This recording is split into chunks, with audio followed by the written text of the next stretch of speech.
Emma Carter drove the nail through the horseshoe so hard the mule flinched. She didn't apologize. She never did. The women of Red Bluff called her mannish. The men called her worse. And every morning she woke up in that livery stable smelling of sweat and animal hide, she told herself the same thing: survive another day. She wasn't waiting to be chosen. She had stopped waiting for anything. If this story speaks to you, subscribe to our channel. Drop your city in the comments. I want to see how far this tale travels and stay until the very end. The summer that changed Emma Carter's life arrived the same way everything else had in Red Bluff, Montana, without warning and without mercy. It was the kind of July heat that pressed down on a person like a hand flat against the back of the neck. Not warm, not gentle, punishing. The kind of heat that made horses irritable and men mean and women invisible, because in a town like Red Bluff, women who worked with their hands instead of their manners had long since learned to stop expecting to be seen.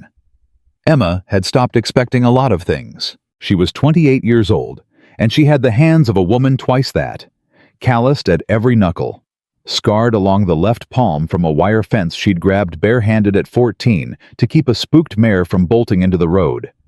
She'd held that wire until blood ran down her wrist and the horse settled. Nobody had thanked her. The horse's owner, a banker named Aldous Pratt, had looked at her the way men in Red Bluff always looked at Emma Carter, like she was something that had wandered into the frame of a photograph that didn't belong to her. She worked the livery stable on the south end of town, 12 hours a day, sometimes 14, mucking stalls, trimming hooves, resetting thrown shoes, loading panniers onto pack mules for the mining operations up in the hills. She was better at it than anyone in the county, and she knew it. The men who ran the surrounding ranches knew it too.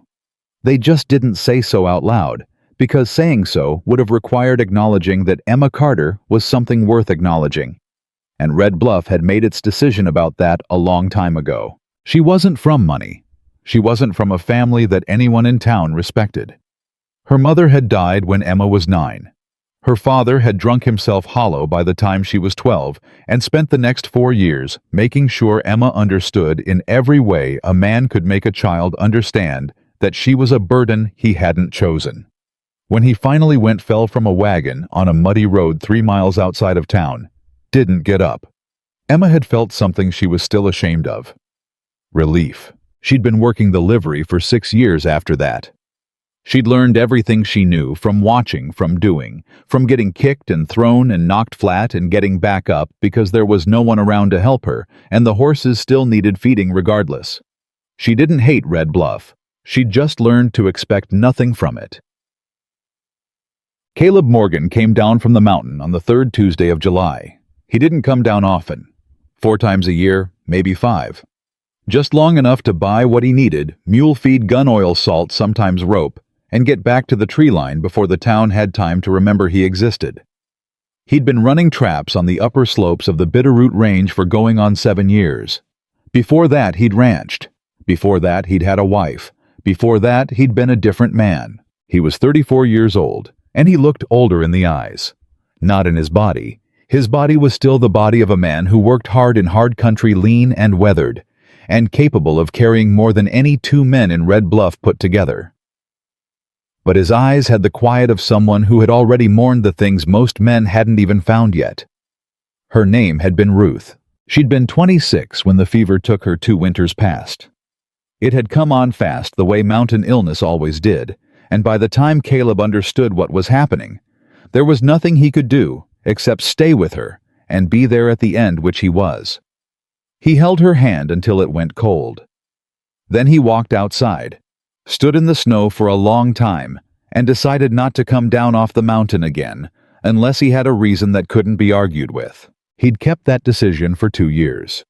He rode into Red Bluff that July morning on a bay gelding that had been his for 11 years, a horse so attuned to him they moved like one animal. He had a list in his shirt pocket. He meant to spend less than 3 hours in town. He did not expect anything to change. He heard the commotion before he reached the livery. Not a fight, not exactly. More like the particular sound a crowd makes when it has decided someone deserves what it's giving them. A low collective meanness. The kind of sound that had no sharp edges, but all the weight of stone. He tied his gelding at the post and walked toward it without hurrying, because Caleb Morgan had learned a long time ago that hurrying into other people's problems made them your problems, and he had enough of his own. There were 6 men gathered near the open doors of the livery stable. 4 of them he recognized by type if not by name, ranch hands, the kind who got louder in groups and quieter alone. The other 2 he knew, Aldous Pratt, the banker in his good coat despite the heat, and the man standing next to Pratt, Dale Finch, who ran the feed operation on the north side of town, and who had, by all accounts, Caleb had ever encountered the particular cruelty of a man who had never been told no by anyone who mattered to him. They were looking at something inside the stable. Caleb looked too. Emma Carter was standing in the middle of the livery with a hoof pick in one hand and a mule's foreleg braced between her knees. She was working. She hadn't stopped working. And the men were talking at her the way some people talk at weather, like it doesn't hear you, but you need to say it anyway. "You know this mule is only worth half what you charged me," Finch was saying. "I want the difference back." Emma didn't look up. "The mule is sound. I reset that shoe 2 weeks ago and it's been sound since. You want a refund? Talk to the man who rode it hard over shale." A couple of the ranch hands snickered. Finch's jaw tightened. "I'm talking to you, girl." "I noticed." She set the hoof down, straightened, and looked at him with the particular flatness of a person who has long since burned through all their available fear of a specific thing. "The answer's the same either way. You got no business running this stable," Pratt said. His voice was smooth. That was what Caleb had always disliked about Pratt, the smoothness of him. Men with rough edges were at least honest about their sharpness. "Town's been saying it for years. Woman can't manage animals the way a man can. It's just nature." "That mule disagrees," Emma said, "and so does every rancher who's brought me their problem horses for the last 6 years." "Every rancher who couldn't afford better," Finch said. She turned back to the next hoof. "Then go find better." Finch stepped forward. It wasn't a large step, but it was a particular kind of step, the kind a man takes when he wants the person he's talking to understand that he's capable of making this physical if he decides to. Caleb walked through the crowd. He didn't push anyone. He didn't raise his voice. He just moved through them the way a man moves through brush with the expectation that it's going to part, and the crowd parted because there was something in the way Caleb Morgan occupied space that made it clear he wasn't performing anything. He stopped between Finch and Emma. "Morning," he said, not to Finch, not to Pratt, to Emma. She blinked, looked at him. She hadn't heard him come in. He turned to Finch then, looked at him the way a man looks at a problem he's deciding whether or not to engage with. "You got business with this woman." "I got business with this stable," Finch said. "Which is my business, not yours." "The stable's her business," Caleb said. "Which makes it a little bit mine, since I need her to do something for me, and she can't do it if she's standing here talking to you." Finch stared at him. Pratt stared at him. The ranch hands shuffled. Caleb waited. He had infinite patience for this particular kind of standoff, because he understood that men like Finch calculated everything by the expected response. They pushed because they expected flinching. They talked loud because they expected quiet. The one thing they never knew what to do with was someone who simply didn't move. Finch moved. He took half a step back, recalibrated, glanced at Pratt. Then he straightened his coat and looked at Emma over Caleb's shoulder. "We'll finish this later."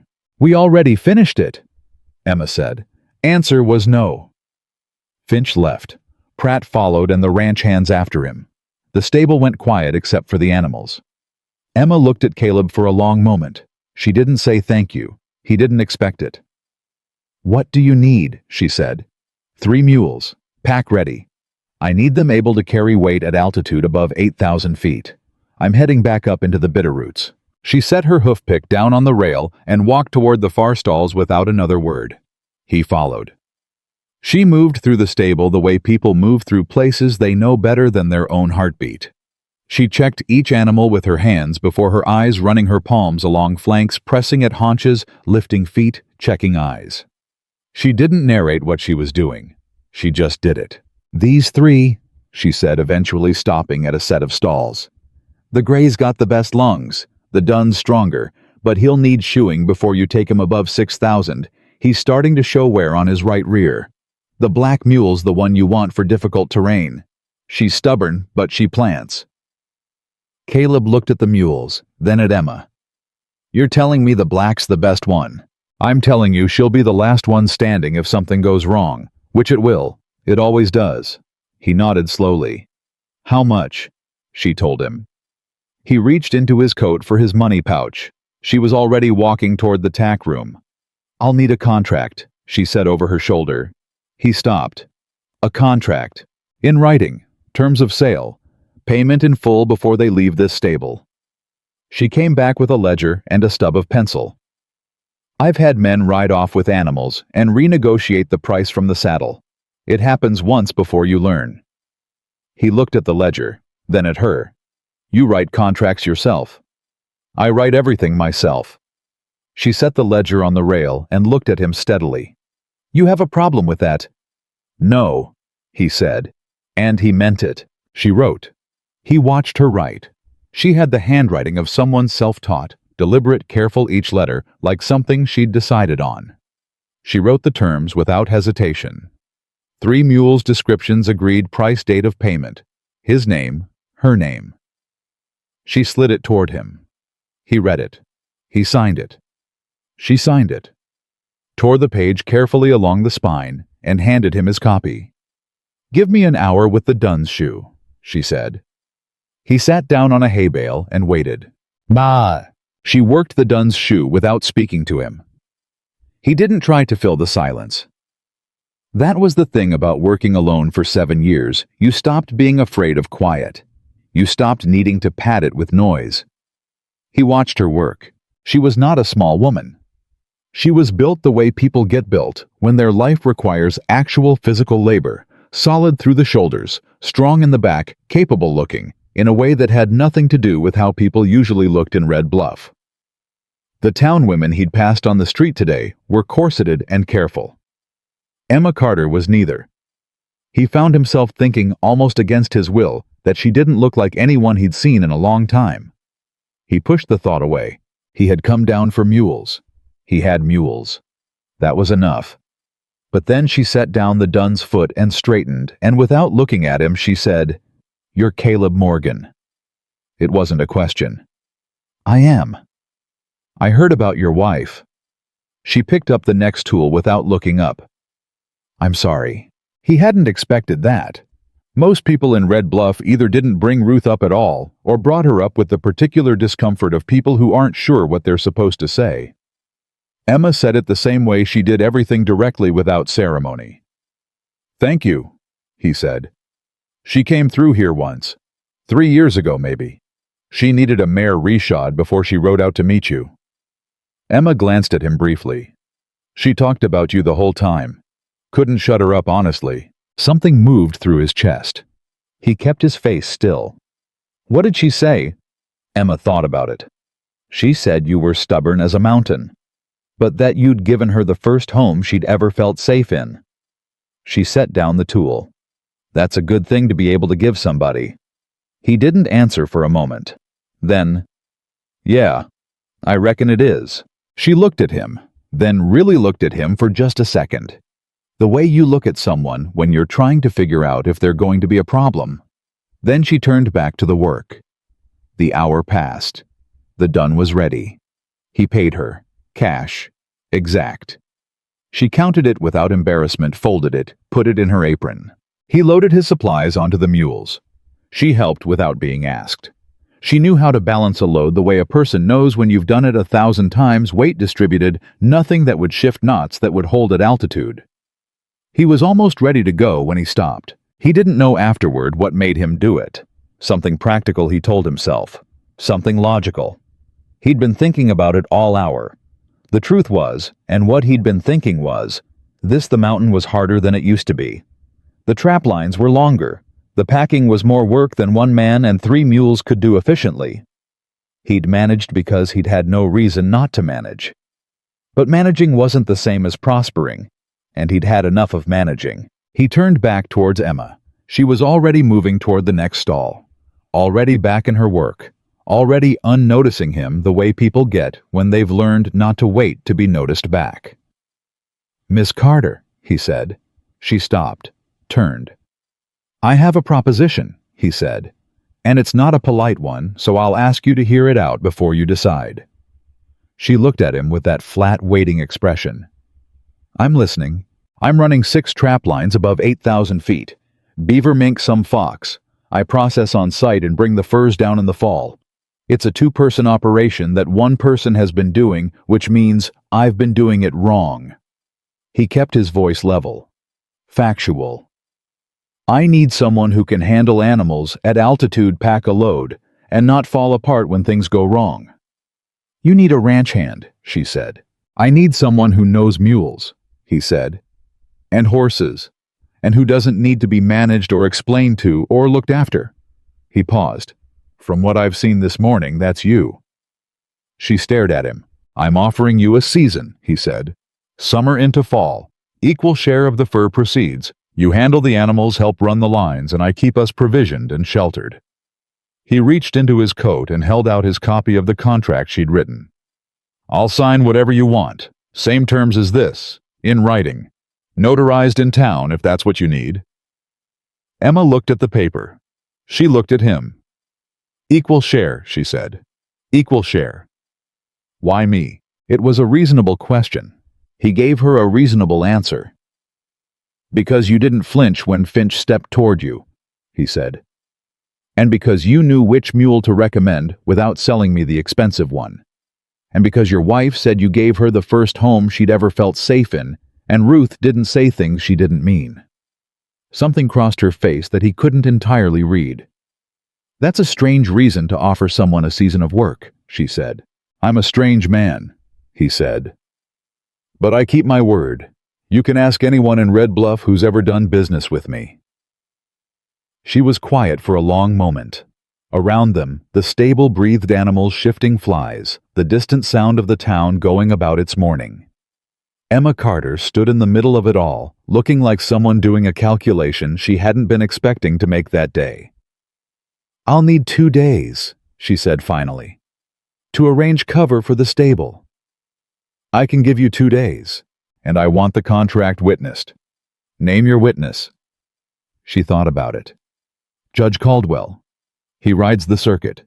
He's in town until Friday." "Then we'll do it tomorrow," Caleb said. "First thing." She looked at him one more time, that long measuring look. "All right, Mr. Morgan," she said. He nodded, turned toward the door.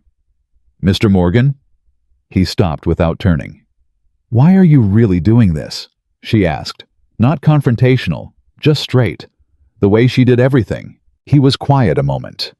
Then he said the truest thing he could manage, which wasn't the whole truth, but wasn't a lie. "Because the mountain's quieter than it needs to be," he said. "And I'm done pretending that's good enough." He walked out. That night, Emma sat in her small room above the stable and looked at the contract she'd written that morning. Her name next to his. Terms in her own handwriting. She'd had harder choices in her life. She'd had easier ones too. She thought about Finch, about Pratt, about 6 years of this town measuring her and finding her short. 6 years of being capable and being invisible at the same time, which was a particular kind of loneliness she'd never found words for. She thought about the way Caleb Morgan had walked through that crowd, not charging, not performing, just moving through it like it had already made up its mind to part, because he'd already made up his mind that it would. She thought about what he'd said. The mountain's quieter than it needs to be. She understood that. She folded the contract carefully and put it in her box under the floorboard where she kept the things that mattered. She told herself she was going for the money, for the share, for the chance to build something that didn't depend on this town's goodwill, which had never been given to her in the first place. That was true. That was all true. She didn't ask herself why, when she closed her eyes that night, she didn't feel dread. She felt something else. Something she hadn't felt in so long she'd almost forgotten the shape of it. Something that felt quietly, like forward. The next morning, Aldous Pratt found out about the contract. He came to the stable before 7. He was alone this time, which Emma noted. Men like Pratt were bolder in private than in crowds, they just expressed it differently. "I heard you're going up the mountain with Morgan," he said. "That's correct." She was measuring grain. She didn't stop. "That's a mistake." "I reckon that's my mistake to make." "Emma?" He used her first name the way men like Pratt used first names to reduce. To remind you that you were small enough to be spoken to without the formality a real person deserved. "You have a business here, a life here. Whatever Morgan's offering you is more than this town ever has," she said. She set down the grain scoop and looked at him. "You've been banking on me having no options for 6 years, Mr. Pratt. You've been counting on it. Everybody here has." She picked up the scoop again. "I found an option." Pratt's jaw worked. "Morgan's not stable. He went up that mountain after his wife died and nobody's seen him but 4 times a year. Man like that is exactly the kind of man I understand," Emma said. "Now if you'll excuse me, I have work before we sign the papers." He left. She let out a slow breath she'd been holding since he walked in. Then she went back to measuring grain because the animals still needed feeding, and they didn't care about Aldous Pratt or Caleb Morgan or the particular earthquake that had begun, quiet as a fault line shifting in the life of Emma Carter. The signing happened in Judge Caldwell's office at 9 in the morning. Caldwell was a compact, careful man who'd been riding the Montana circuit for 20 years and had developed the particular impartiality of someone who'd seen everything and decided surprise was a waste of energy. He read the contract. He read it again. "Equal partnership," he said. "Fur proceeds split at completion of season. Either party may dissolve with 30 days' notice. Miss Carter retains all prior ownership of her livery business. Mr. Morgan provides shelter provisions and safety on the mountain." He looked up. "That about right?" "Yes, sir," Emma said. "It's legal," Caldwell said. He looked at Caleb. "You understand this is binding?"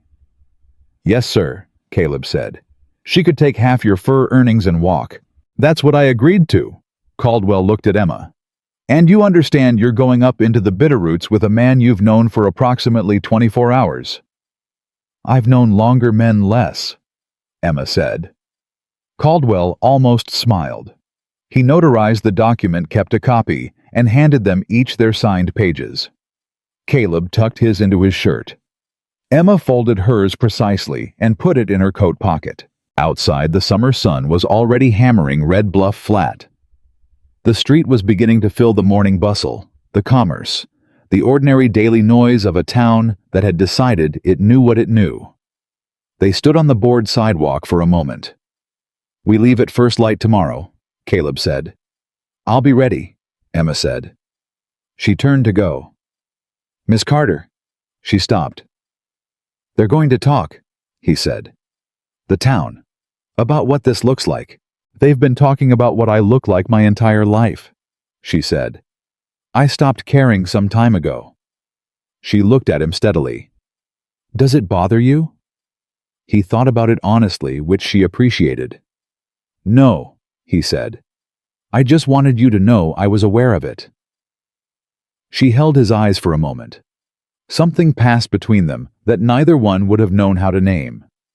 "First light," she said, and she walked back toward the stable through the town that had always looked at her sideways with something in her chest that was unfamiliar and not entirely uncomfortable. Something that felt like the first true beginning she'd had since she stopped expecting any. They left Red Bluff at first light the way Caleb had said they would. Emma was already at the stable door when he rode up, her pack on the ground beside her, the 3 mules loaded and waiting. She had been awake since 3. Not from nerves, or not only from nerves, but because there was a particular quality to the last hours in a place you're about to leave that makes sleep feel dishonest. Like closing your eyes on something you should be looking at. She had looked at it. The stable. The small room above it. The 6 years of her life she was folding up and setting aside. Then she had picked up her pack and come downstairs. Caleb didn't comment on the fact that she was ready. He just looked at the mules, checked her loading work with his hands, the way she'd checked it herself, and found nothing to correct. She watched him find nothing to correct, and felt something small and sharp. Not pride exactly. Closer to relief. The relief of being assessed accurately. "That's good packing," he said. "I know," she said. He almost smiled. She wasn't sure. They moved out through the edge of town in the gray pre-dawn, the mules strung together behind them, hooves quiet on the packed earth. The town was still sleeping. Emma didn't look back. She had made her decision, and she understood herself well enough to know that looking back at decisions made them harder to keep. The road north climbed almost immediately, leaving the flat valley floor behind, and beginning the long angled work of approaching the mountains. The Bitterroots rose ahead of them, like a promise no one had signed, enormous and impersonal and entirely indifferent to the two people moving toward them. Emma had never been this far north. She'd seen the mountains her whole life, from the floor of the valley. The way you see things, you assume are for other people. She hadn't known they looked different up close. Not bigger exactly. More present. Like they were paying attention. Caleb rode without speaking. She matched his pace without asking. The silence between them was not uncomfortable. That surprised her. She had spent 6 years in rooms full of people who made her feel more alone than solitude ever had. And here was a man she'd known for 24 hours, whose quiet felt like something she could breathe in. She didn't examine that too closely. Not yet. After 2 hours of steady climbing, the trail narrowed and the scrub gave way to pine. The air changed thinner, cooler, carrying something clean that the valley air never had. The mules felt it too. Their ears came forward. Their stride shifted. Emma felt it in her lungs first, then in her chest. Something opening. "First time above the valley floor?" Caleb asked. He hadn't looked at her. "That obvious? You're breathing different." She was quiet a moment. "Is that a problem?" "No," he said. "It means you're paying attention. Most people spend the first hour fighting it. You just let it change you." She didn't know what to do with that, so she let it sit. They rode. Dawn. The first test came at midday. They'd made good time on the lower trail, but the path above the first ridge was rockier than anything Emma had worked before, loose shale and long shelves, the kind of terrain that punished careless footing. The gray mule, the one with the good lungs she'd selected herself, decided at the worst possible moment that she was done with loose rock and planted. Not a small plant, a full committed 4-hooved refusal, the kind that could hold up a train. Caleb stopped his horse and looked back. "Leave her," he said, not unkindly, practically. "She'll come when she's ready." "She'll come now," Emma said. She dismounted, handed her reins to Caleb without looking at him, and walked back to the gray mule. She didn't approach from the front. She came up alongside, pressed her shoulder against the mule's shoulder, and put her mouth close to the animal's ear. Nobody heard what she said, but the gray mule moved, not instantly. There was a moment, a long, dignified moment, in which the mule appeared to be deciding whether what Emma had said warranted compliance. And then she stepped forward, deliberate and certain, as if she'd intended to all along. Caleb watched this. Emma collected her reins and remounted without comment. They rode on. After a while, he said, "What did you say to her?" "I told her the trail got easier past this section," Emma said. Which is true. She understood that. She understood the intention of it. Emma glanced at him. "Animals don't need the words. They need to know you mean what you're saying." He was quiet for a moment. "Ruth used to say something like that." Emma looked at him. "She said horses were just people who couldn't afford to be polite about what they were feeling," he said. "So they said it straight." Emma thought about that. "She was right," she said. He nodded, looked forward. And they rode on, and the mountain got closer, and the silence between them got a little warmer than it had been before, without either one of them doing anything to make it so. They made camp at the first plateau before dark. Caleb had done this before many times, and Emma watched how he set the order of things. Animals first. Always animals first. Food, water, hobbling, checking for soreness or injury from the day's climb. He worked through it fast and efficient, and she worked beside him matching his pace, and they had the mules settled in less than 30 minutes. She was impressed, though she didn't say so. Efficiency like that wasn't taught. It was built slowly through years of understanding that animals left to discomfort overnight cost you twice the time in the morning. He started a fire. She unpacked provisions. They ate without ceremony, dried meat hardtack, a tin of beans he heated over the flame. It wasn't comfortable food. It was fuel. She ate all of it. "You eat like someone who knows they need it," he observed. "I've gone without," she said. "I don't make that mistake anymore." He looked at her across the fire. "When?" "After my father died." She kept her voice even. "I was 16. The stable owner who hired me paid me in credit for a year before he paid me in cash, which meant I ate when there was something to eat and didn't when there wasn't." She looked at the fire. "You learn fast." He was quiet for a moment. "I'm sorry. Don't be. It taught me what I needed to know." She glanced at him. "You grow up with money." "Some. Not much. My father ran cattle in Wyoming. Enough to be comfortable, not enough to be easy."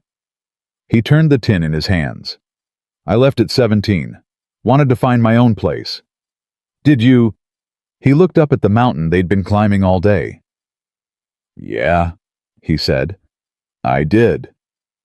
She followed his eyes. The mountain in the last light was something she didn't have words for. She wasn't going to try. "Do you miss it?" she asked. "Before, the way things were." He was quiet long enough that she thought he wasn't going to answer.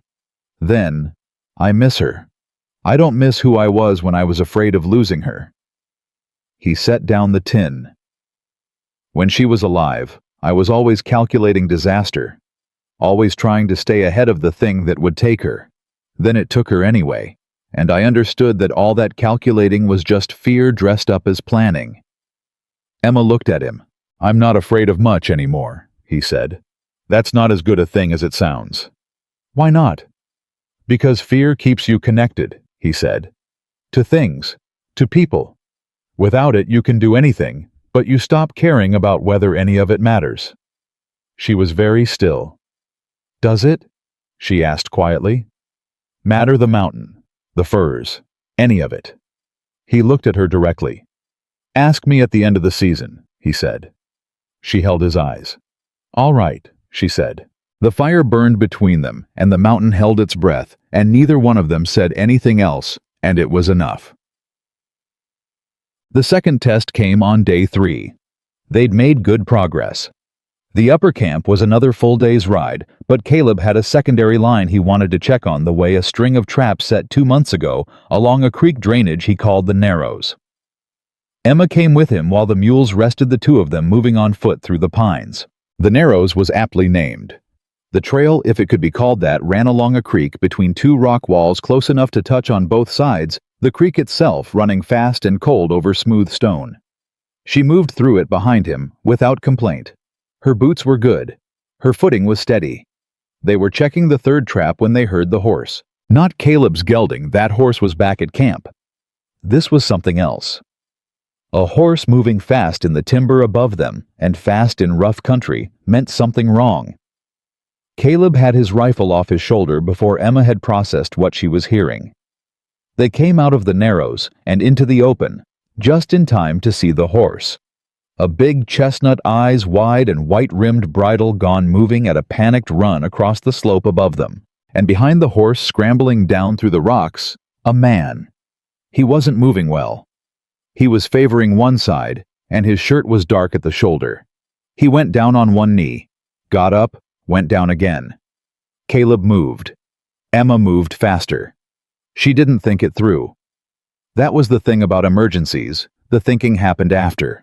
Her body just went up the slope toward the falling man because a falling person needed to be stopped before they fell further, and she was closer. She reached him on the third fall.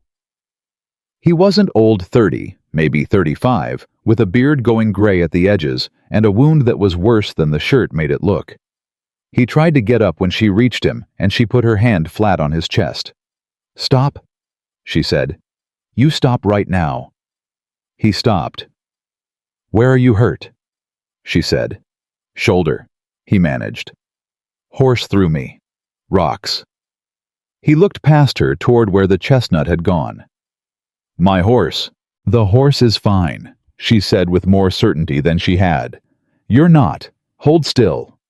Caleb was there then, and he moved around to the man's other side, and they got him down to a sitting position, and Emma looked at the shoulder with the calm assessment of someone who had set bones and sewn flesh before on animals, if not on men, and understood the architecture of damage. "It's not bleeding through," she said to Caleb. "The rock cut him, but it didn't go deep. He's more shaken than hurt." "I'm Harlan Greer," the man said. He was working to pull himself together. She could see it, embarrassed by needing help the way men always were. "I run traps on the east drainage. My camp's 4 miles out." Caleb looked at him steadily. "Caleb Morgan. You know my lines?" "I know of them." Greer looked between them. "Didn't expect to run into anyone up here." "Neither did we," Emma said. She'd torn a strip from the hem of her work shirt without drama and was pressing it to the cut on his shoulder. "Hold that. Keep pressure on it." He held it. He looked at her. "You're not his wife," he said. Not rudely, just observational. "No," Emma said. "I'm his partner." Something about the word surprised her even as she said it. Not the content that was accurate, the contract said so, but the ease of it. The way it came out without hesitation or apology. Greer looked at Caleb. "You're running this operation with a woman. I'm running this operation with the best animal handler in Red Bluff County," Caleb said. His voice was completely flat. "She found your horse, by the way." They all looked. Down the slope, moving slow now, the chestnut had circled back, and Emma had said nothing. Done nothing, hadn't even looked at the animal since Greer appeared. But the horse was moving toward them with a kind of careful directness that didn't make sense until you understood that horses, when they were afraid, looked for something solid. Emma was solid. They felt it. The chestnut came to within 10 feet and stopped blowing hard, looking at Emma. She extended her hand, didn't move toward it, just let it decide. The horse walked to her hand and dropped its head. Greer stared. "How did she do that?" he said. "She said something it believed," Caleb said. They helped Greer back to his camp, which turned out to be 3 miles east along the ridge, a rough but adequate setup, a man clearly comfortable on the mountain. He had a mule of his own, an old gray animal that came to Emma without being called, which she took as a good sign about Greer's character. He offered them coffee. They stayed an hour. Over the fire, Greer looked at Caleb with a directness that suggested he was about to say something he wasn't entirely sure would land well. "There's talk," he said.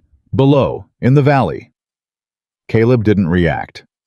"There's always talk." "About Morgan's lines." Greer looked at his cup. "About someone wanting them." Emma went still. Caleb's hands, she noticed, did not move. "Who?" "Dale Finch." Greer looked up. "He's been buying up trap rights along the lower Bitterroot all spring. 2 men sold out. One of them says Finch made it clear selling was the better option." "Finch runs feed," Caleb said. "Finch runs more than feed now," Greer said. "He's partnered with someone from Helena, someone with money. They're talking about a fur processing operation, industrial scale. They need the mountain lines to make it work." He paused. "Your lines are the best on this range. You know that." "I know that," Caleb said. Emma looked at him. "Did you know about Finch before we left?" He met her eyes. "I knew he'd been buying. I didn't know how far." It wasn't an evasion. It was the truth. She could tell the difference by now, and it had only been 3 days, which told her something about how clearly he meant the things he said. "He can't take your lines if you're working them," she said. "He can make it hard to work them," Greer said quietly. The fire crackled. Above them, the mountain made none of its own comments. "What kind of hard?" Emma asked. Greer looked at his shoulder. "The kind that looks like accidents," he said. "My horse didn't throw me because of rough ground. She was spooked. and the thing that spooked her came from the wrong direction for it to be natural. He looked at Caleb. I think someone's been through my camp. The silence that followed had weight. Emma looked at Caleb. She was doing the math, the kind of math you did when you understood that the situation you'd stepped into had dimensions you hadn't been shown before you signed. She wasn't angry. She was calculating. You should have told me this before we left town, she said. I didn't know this part, he said. I knew Finch was buying. I didn't know he was willing to push it this far. Does it change anything for you? She asked.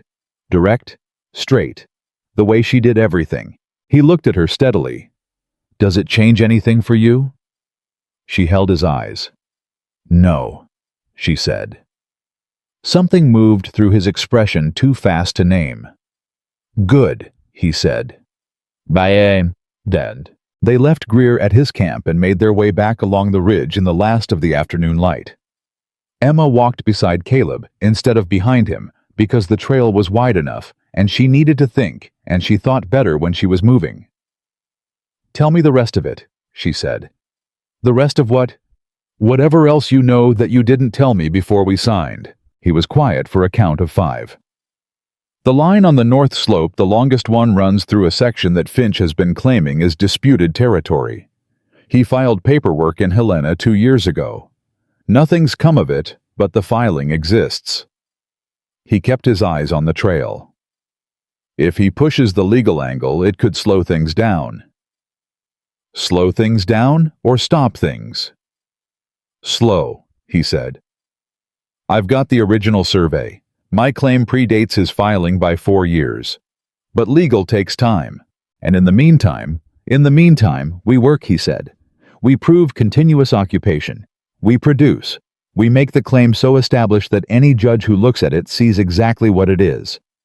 He glanced at her. Which is mine? Emma thought about this. Finch was in the stable that morning, she said. When you walked in. I noticed. He was there about the mule, he said, but he knew I was the one selling you the animals you needed. She worked through it out loud the way she would work through a problem with a horse, speak it into order. If he knew you were coming for mules, he knew you were heading back up. He was there to see who he was dealing with. Caleb looked at her, and when you signed me on, she said, he understood that the operation got harder to pressure, because now it's not one man alone on a mountain. It's a documented legal partnership with a notarized contract and a witness in Judge Caldwell. Yes, Caleb said. That's why he came to the stable the next morning, she said. Not to talk me out of it, to understand what he was up against. Yes, Caleb said again. Emma stopped walking. He stopped too, and looked back at her. You thought of all that, she said, before you made me the offer. He held her eyes. I thought of some of it. Did you offer me the job because you needed a partner, or because you needed a legal anchor? The question was fair, and she meant it to be fair. She wasn't accusing him of anything. She was drawing the map. You couldn't navigate without a map. He didn't look away. Both, he said, but the order matters. He took one step back toward her. I needed a partner first. The legal consideration came second. And I didn't approach you because I calculated the advantage. I approached you because you were the right person. He paused. Those aren't the same thing. She looked at him for a long time. No, she said slowly. They're not. She started walking again. He fell into step beside her. After a while, she said, If Finch sends men up here, then we deal with it when they come, he said. And you're not worried. I'm prepared, he said. That's different from worried. He glanced at her. Are you worried? She thought about it honestly. I'm paying attention, she said. He almost smiled again. She was learning to recognize the shape of it, a slight change in the lines around his eyes, a fraction of a second, where his guard went somewhere else. That's all you ever need to do, he said. They reached the upper camp as the last light left the sky. The main camp was more than Emma had expected, a solid log structure low and tight against the hillside built to resist wind and weight rather than for any kind of comfort, but capable of providing both if you knew what you were looking at. A small corral in the back.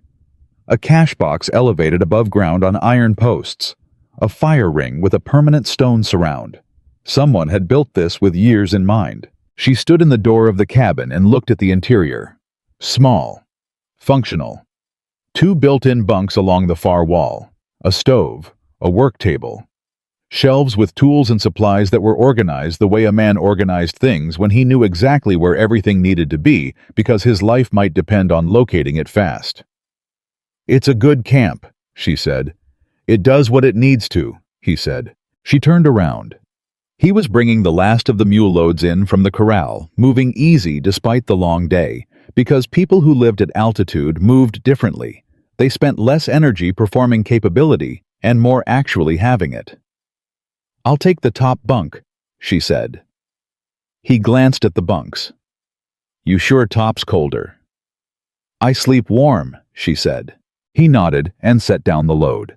And that was the whole conversation about sleeping arrangements, which suited Emma exactly because the simplicity of it felt like respect. And she had not been respected in the ordinary practical ways for long enough that even the small version of it registered. She unpacked her things. He unpacked his. They cooked, they ate. The stove kept the small space warm enough. She was almost asleep when he spoke from the lower bunk. "Emma." She opened her eyes. The cabin was dark, the stove banked low. "Yeah," she said. "I should have been clearer about Finch before you signed," he said. "I'm telling you now, so you know I know that." She looked at the ceiling she couldn't quite see. "All right," she said. "It won't happen again," he said. "You sign anything going forward, you know everything I know." She was quiet for a moment. "Caleb," she said. "Yeah." "Go to sleep." A beat. Then quietly, what was definitely almost a laugh. "Yes, ma'am," he said. She closed her eyes. Outside the mountain held them in the particular way mountains held things without sentiment, without guarantee, but with a stability that human-made shelter rarely managed. It had been holding this cabin for years.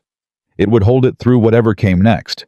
Emma Carter lay in the top bunk of a log cabin above 8,000 feet, with a contract in her coat pocket, and a man she didn't yet know below her.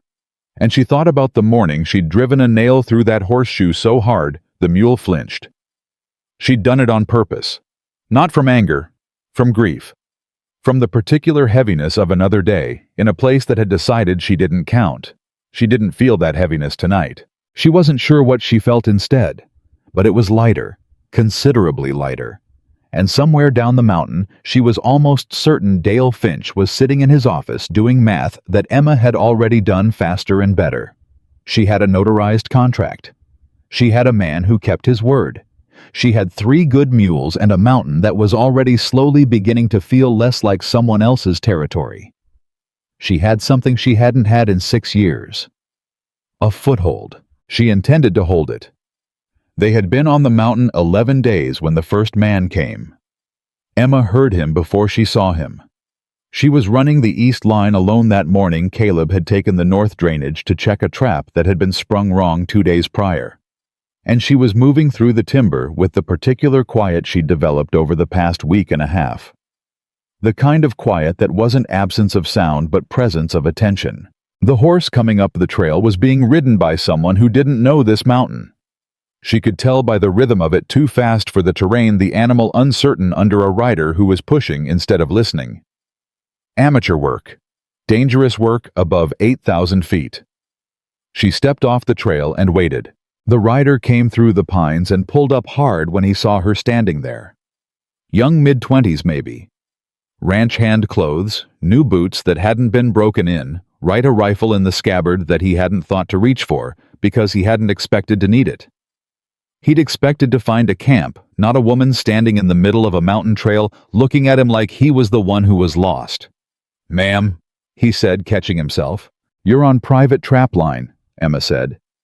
"Morgan's claim. You got business here, state it."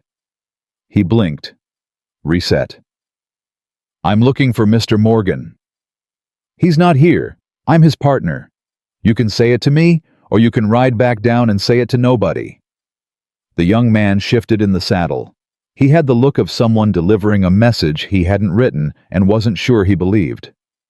"Mr. Finch sent me. He wants a meeting with Mr. Morgan in Red Bluff. Says he has a proposal." Emma looked at him for a long moment. "Mr. Finch can write his proposal," she said. "Put it in a letter. Send it up with the next supply rider. Mr. Morgan will read it when he has time." Mr. Finch said it was time-sensitive. "Most things Dale Finch wants feel urgent to Dale Finch," Emma said. "That doesn't make them urgent to us." She took one step toward him. "You go back and tell him we received his message and we'll respond in our own time. And tell him to stay off this line. Next person I find up here without invitation is going to have a harder conversation than you're having." The young man looked at her. He was deciding something. Then he turned his horse and rode back down. Emma watched him go until the sound of the hooves faded. Then she stood very still in the quiet of the mountain and let the information settle into her. Finch hadn't waited a week. He hadn't even waited 2 weeks. The proposal, whatever it was a move, a preemptive one, which meant he was feeling the pressure of their presence up here in a way he hadn't anticipated. Good. She turned back to the trapline and kept working. She told Caleb that evening. He listened without interrupting, which she'd already learned was his way. He let information arrive completely before he responded to any part of it. She respected that. It was the opposite of how most men listened, which was to start forming the answer somewhere around the third sentence. "He's testing response time," Caleb said when she finished. "That's what I thought. He wants to know if we'll come down." He turned his coffee cup in his hands. "Coming down means we're nervous. It means we think his proposal matters more than the work. We're not going down." "No," he said. "We're not." He looked at her. "You handled it right." "I know," she said, that almost smile. "You always know." "I almost always know," she corrected. "There's a difference." He looked at her across the stove, and something in his expression shifted a fraction barely visible, but she'd been watching him for 11 days, and she'd gotten good at the fractions. It was the look he got when she said something that landed somewhere real inside him, somewhere he wasn't expecting. He looked away first. "I'll write Greer tomorrow," he said. "Tell him what happened. He needs to know Finch is sending riders." "Greer's already watching," Emma said. "He knows. Still worth telling him we saw it too." He stood moved to the stove. "How is the east line?" "2 mink, 1 beaver. The second set is still live. Something's been working around it without springing it. Clever animal." "Fox," he said. "There's a red fox that's been working that section for 2 years. I've never caught her." Emma looked at him. "You've been trying." "Not really." He refilled his cup. "I like that she's smarter than the trap." He sat back down. "Some things you respect more than you want." She looked at him for a moment. "That's an interesting thing for a trapper to say." "It's an honest thing," he said. She didn't push it, but she turned it over in her mind, the way she turned over things that seemed small and weren't. A man who ran a mountain trapline and respected the animal that refused to be caught. A man who built a camp meant to last and organized his shelves like someone who understood that efficiency was a form of care. A man who said things clearly and then went quiet and let them mean what they meant. She was building a picture of him. She tried not to. She built it anyway. The storm announced itself on the 14th day. Not the blizzard that came later and came hard, and nothing that came before. It was adequate preparation. But the first weather system rolled in on the 14th day, with enough force to matter a fast summer storm that came up from the south and hit the upper mountain in the early afternoon while they were both out on separate lines. Emma felt it in the animals first. The black mule, the stubborn one, the one she'd recommended because she planted, stopped dead on the trail, and raised her head and pointed her ears at nothing Emma could see. Emma stopped, listened. The wind changed direction. Just slightly. Just enough. She turned around and moved fast. Not running. Running on mountain terrain was how you fell. But moving with the kind of deliberate speed that didn't waste a single step. She got back to the camp with 20 minutes to spare. Caleb was already there. He'd felt it too, or seen it, or that particular instinct built by years at altitude had simply told him the way. The mountain told you things, not in words, in something older than words. They secured the mules without discussion, moving around each other in the small corral space with a coordination that surprised Emma even as she was doing it. She knew where he was going to be. He knew what she was going to need. They'd only been working together 2 weeks, and already the patterns had formed, not because they'd talked about them, but because two capable people in close quarters doing necessary work find each other's rhythms the way rivers find the lowest ground. Not by deciding, by moving. The storm hit 20 minutes after they got the last mule secured. It wasn't devastating as mountain storms went. It was loud and wet and fast, and it drove them both inside the cabin and kept them there for 4 hours, while it made its arguments outside. Emma sat at the work table and inventoried their supply situation. Caleb cleaned and oiled the traps he'd brought in for maintenance. They worked in the same room in companionable silence, broken only by the storm and the occasional necessary exchange. "We're low on salt," she said. "I know, supply rider comes in 5 days. We should send a list down with Greer if he comes through before then." "Already planning to." She looked up. "When did you think of that?" "Yesterday when I checked the cache." He didn't look up from the trap. "You were going to say it eventually. I figured I'd have the answer ready." She looked at him for a moment. "You do that a lot." "Do what?" "Have the answer ready before I get to the question." He looked up then. "Does that bother you?" She thought about it. "No," she said. "It would bother me if you were wrong." "Am I wrong?" "Not yet," she said, and went back to the inventory. The storm moved on before dark. They went out to check the mules. The black mule looked at Emma with what could only be described as reproach. "You knew that was coming, and you waited too long," the look said, and Emma pressed her forehead briefly against the animal's neck. "I know," she said quietly. "I know. We're fine." She felt Caleb watching her. She straightened. "She's going to be difficult tomorrow," she said matter of fact. "I know," he said. "So will the gray." "The gray will come around by mid-morning. The black holds grudges longer." "How do you know that?" "Same way I know anything about any of them," she said. "I paid attention."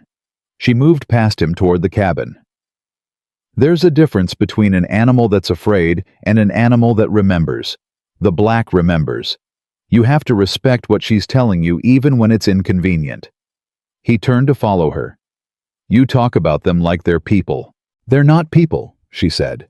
"They're more honest than people. I talk about them like they deserve to be understood." She pushed open the cabin door. "Which they do." He stood in the doorway for a moment before he came in. She didn't look back, but she felt the pause, the weight of it. Something he was deciding not to say yet. She didn't push. She'd learned that about Caleb Morgan, too. You didn't push. You made space, and he came toward it in his own time, the way the chestnut horse had come to her on the hillside when Greer fell, not because she'd reached for it, but because she'd let it see that she wasn't going to. Now, Harlan Greer came through camp on the 16th day with information that changed the shape of everything. He arrived mid-morning on his old gray mule, moving carefully because his shoulder was still mending, and Emma made him sit and eat before he talked, because he'd ridden 4 miles through rough country to get there, and she could see from the set of his face that whatever he was carrying needed him settled before he could say it straight. He ate. He drank coffee. He looked at the table for a moment. Then he said, "Finch filed an injunction." Caleb went very still. Emma set her cup down. "In Helena," Greer continued. "Last week. He's claiming the North Slope line runs through his licensed territory. He's got a survey, don't know where he got it, don't know who signed it, but it exists, and it's been filed." Greer looked at Caleb steadily. "The territorial court has 45 days to respond. In the meantime, the filing creates a cloud on your claim." "A cloud," Caleb said, "means if a buyer comes for your furs, Finch's lawyers can argue the chain of ownership is disputed. Means you can't sell clean until it's resolved." Greer leaned forward. Caleb, if you can't sell the fall harvest, you can't pay for next year's supplies. You can't pay for next year's licenses. You lose the operation not because he won in court, but because you run out of money waiting for court. The cabin was very quiet. Emma's mind was moving fast. She was doing the math the way she always did, the way her father's uselessness had forced her to do it young, without help, understanding that when no one else was going to calculate survival, you did it yourself. Who filed the original claim? She said. Me, Caleb said. Where's the documentation? In the cabin, in the box under the east bunk. She was already moving. She pulled out the metal box, opened it, and went through the papers with fast, careful hands. Survey, license, date stamps. She found what she was looking for and held it up. Your claim is dated April 1879, she said.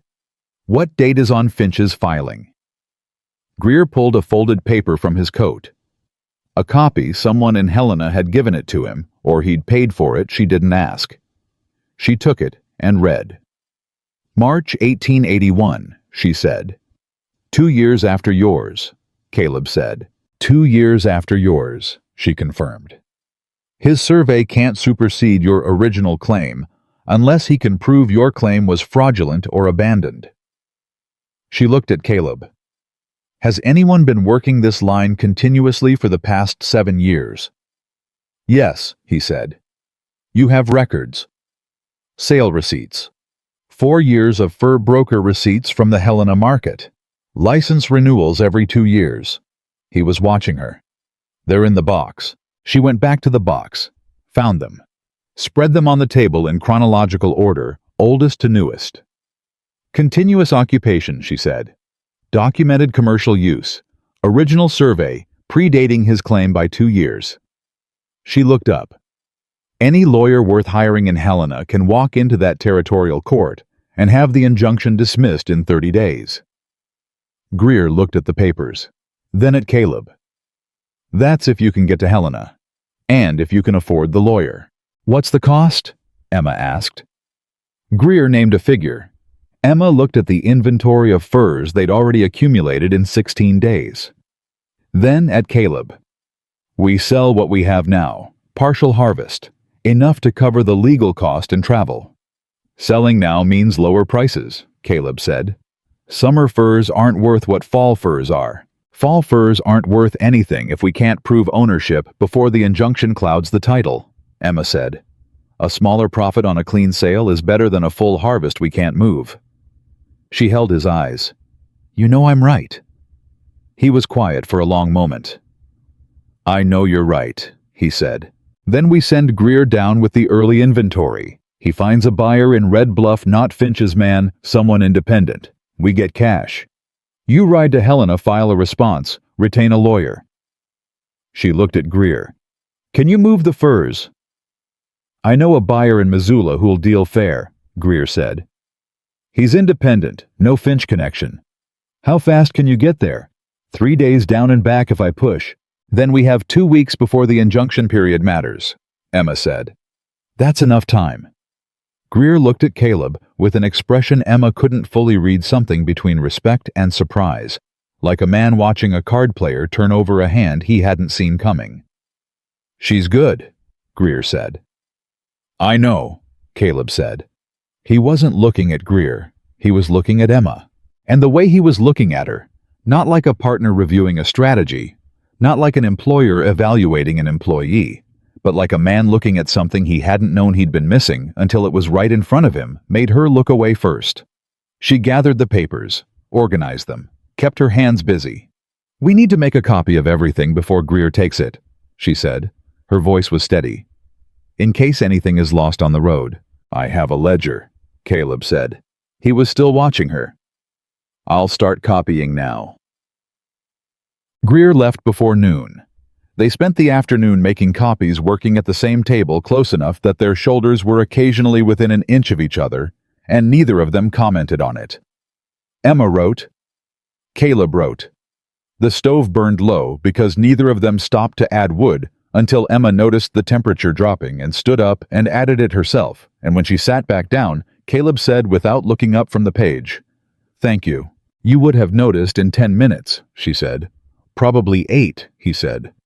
She looked at him sideways. "Was that a joke?" "I'm capable of jokes," he said mildly. "I wasn't sure," she said. "I've been collecting evidence." That broke it. The almost smile became an actual one, brief and unguarded there, and gone in the span of a breath. But real. She'd seen it now, and it changed something. The way seeing a person laugh genuinely for the first time changes your understanding of everything they've shown you before. She looked back at her writing. Her hand was not entirely steady. She made it steady and kept going. The blizzard came on day 19. Not the summer storm from 3 days prior. This was something different. Wrong season, wrong speed, wrong everything.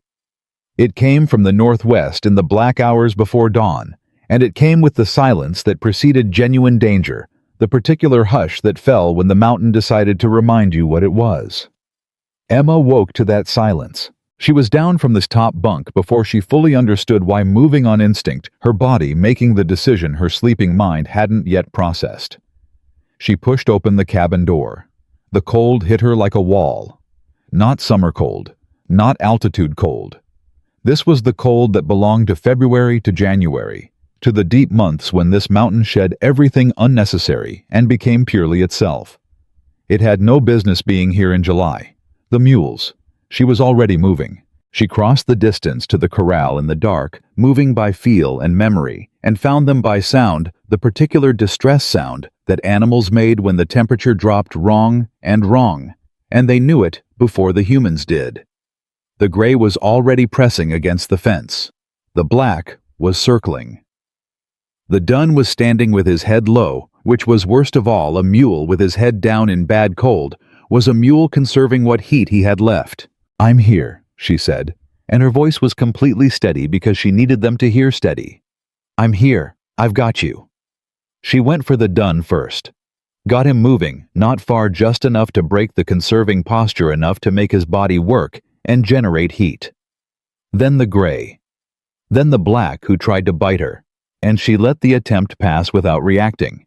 Because a mule that was angry was a mule that was warm enough to be angry, which was better than the alternative. She was moving the third animal when the cabin door opened. Caleb came out carrying 2 blankets from the bunks and a lantern. He took in the situation in one look and went to the dun without being told. They worked together in the lantern light, putting blankets on the 3 mules, getting them moving, talking to them. Caleb quietly, in the short sentences he used for everything. Emma in the particular tone she'd developed over years, the one that meant, "I know, and you're fine, and I'm not leaving." 40 minutes in the worst cold Emma had felt in her life. Her hands stopped working right somewhere around the 30-minute mark, the cold getting into the joints, slowing the fingers. She kept working anyway. Slower, but working. Caleb noticed. He moved to her side, took the rope she was struggling to knot, and tied it with hands that were somehow still functional. And then he turned toward her, and without asking, he took both her hands in both of his, and pressed them together between his palms. The heat was immediate. Not comfortable. The return of feeling to cold hands was never comfortable. It was pins and fire. But it was his heat, and it was deliberate, and he held on through her involuntary flinch, because he understood that the flinch was physics, not rejection. "You should have woken me," he said. His voice was low and close because the wind was loud. "I woke up and went," she said. "You were right behind me." "The dun would have gone down," he said. Not accusing, just fact. "I know," she said. "That's why I went." He was still holding her hands. She was aware of this with a specificity that had nothing to do with the cold. "They're all right," she asked. Her voice came out steadier than she'd expected. "They're all right." He looked at her. In the lantern light, his face was serious in the way it was when something mattered. "Emma." "I'm fine," she said. "Your hands. They're warming up." She pulled them back gently. He let them go. She pressed them together the way he'd held them. "I've been colder than this." "When?" The question surprised her. Not the content, the fact that he asked. The genuine wanting to know. "Winter. I was 17, she said. The stable roof came down in a storm. I was inside. Had to dig out by myself." She looked at her hands. 2 hours in the cold before I got free. I thought... She stopped. "What did you think?" he asked. She looked at him. "I thought nobody was going to know," she said. "If I didn't make it, nobody was going to come looking." She held his eyes. "That bothered me more than the cold." Something moved through his face, something that went deep and stayed there. "I would have come looking," he said, quiet, certain. She didn't know what to do with that. She turned back toward the mules. "Let's get them inside the corral proper and add the windbreak," she said. "Emma." "I know," she said. She didn't look back. "I know Caleb." She didn't know what she was saying she knew. But somehow he understood it because he moved to the other side of the dun and started working and didn't push it further, and that the restraint of it, the respect of it, landed harder than anything else he could have said. They got the mules stabilized and came inside just as the blizzard fully arrived. It hit the cabin with a weight that made the walls flex not break, because Caleb had built for this in ways Emma was only now fully understanding. But flex and groan, and the sound of it was the sound of the mountain making an argument about human smallness that Emma couldn't refute. She sat on the lower bunk. Her own bunk was too cold, the upper air too raw, and wrapped herself in the remaining blanket. Her hands ached. Her face ached. She realized, entirely exhausted. Caleb put more wood in the stove. Then he sat at the work table because there was nowhere else to sit except the other bunk, and the other bunk was where she was, and he wasn't going to presume. They listened to the storm for a while. "You built this cabin for winter," she said. "I built it to last," he said. "There's a difference." "No," he said. "Not on this mountain." She looked at the walls, at the way the corners fit, at the careful deliberateness of everything he'd made here. "How long did it take you?" "2 summers," he said. "Ruth helped with the first one. We chinked the logs together. She was..." He stopped. Emma waited. "She was good at it," he said. "Better than me, actually. More patient. I wanted it done. She wanted it right." A pause. "She was right about that." "She sounds like someone I would have liked," Emma said. "Yeah," he said softly. "I think she would have liked you too." He looked at the stove. "She used to say she wanted a friend who didn't need anything from her, who was just capable, just present." He shook his head slightly. "I didn't know what she meant at the time." "Do you know now?" Emma asked. He looked at her. "Yes," he said. The storm hit the cabin in a fresh wave of sound and pressure. The lantern flickered, held. Emma looked at the man across the room from her, at the steady, weathered face, at the hands that had held hers in the dark, at the eyes that looked at her like she was a fact he was still processing, and felt something shift inside her chest. Not falling. Not yet. Something earlier than falling. The moment before the edge. She was terrified of it. She was also, she realized, not moving away from it. "You should sleep," she said. "We'll need to dig out in the morning." "I know." He didn't move. "Caleb?" "I'm not tired," he said. "I know you're not." She pulled the blanket tighter. "But one of us should sleep, and I'm not going to." She looked at him steadily. "So you should." He looked at her for a long moment. Then he moved to the other bunk, lay down without taking off his boots, and put his arm over his eyes. He was asleep in 10 minutes. She could tell by his breathing. Emma sat in the dark with the storm pressing against the walls, and looked at the ceiling, and took stock of herself the way she'd always taken stock, honestly, without mercy, without sentiment. She had come up this mountain for money, for escape, for a foothold. She had not come up this mountain for this, for the particular weight of a man's hands around hers in the cold dark, for the way he said, "I would have come looking." Like it was the simplest truth he'd ever told, for the cabin he'd built to last. because that was the only way he knew how to build anything. She had not come for any of that. She understood with a clarity that frightened her, beginning to want to stay for it. Outside, the mountain made no comment. The storm kept pressing, and Emma Carter sat in the dark and breathed and understood that the avalanche she needed to be afraid of wasn't coming from outside the cabin walls. It was already moving inside her, quietly, steadily, the way the most permanent things always moved. The blizzard broke on the third morning. Emma knew before she opened her eyes. The sound changed. The pressure against the walls eased the particular freight train weight of the storm, lifting the way debt lifted when you finally paid the last of it. Gone all at once, and the silence after it more complete than any silence she'd heard in her life. She was still on the lower bunk. She had not slept. Caleb was already awake. She could tell by his breathing, had been able to tell for the last hour, that shift from the deep, slow rhythm of real sleep into the lighter, more alert quiet of a man lying still and thinking.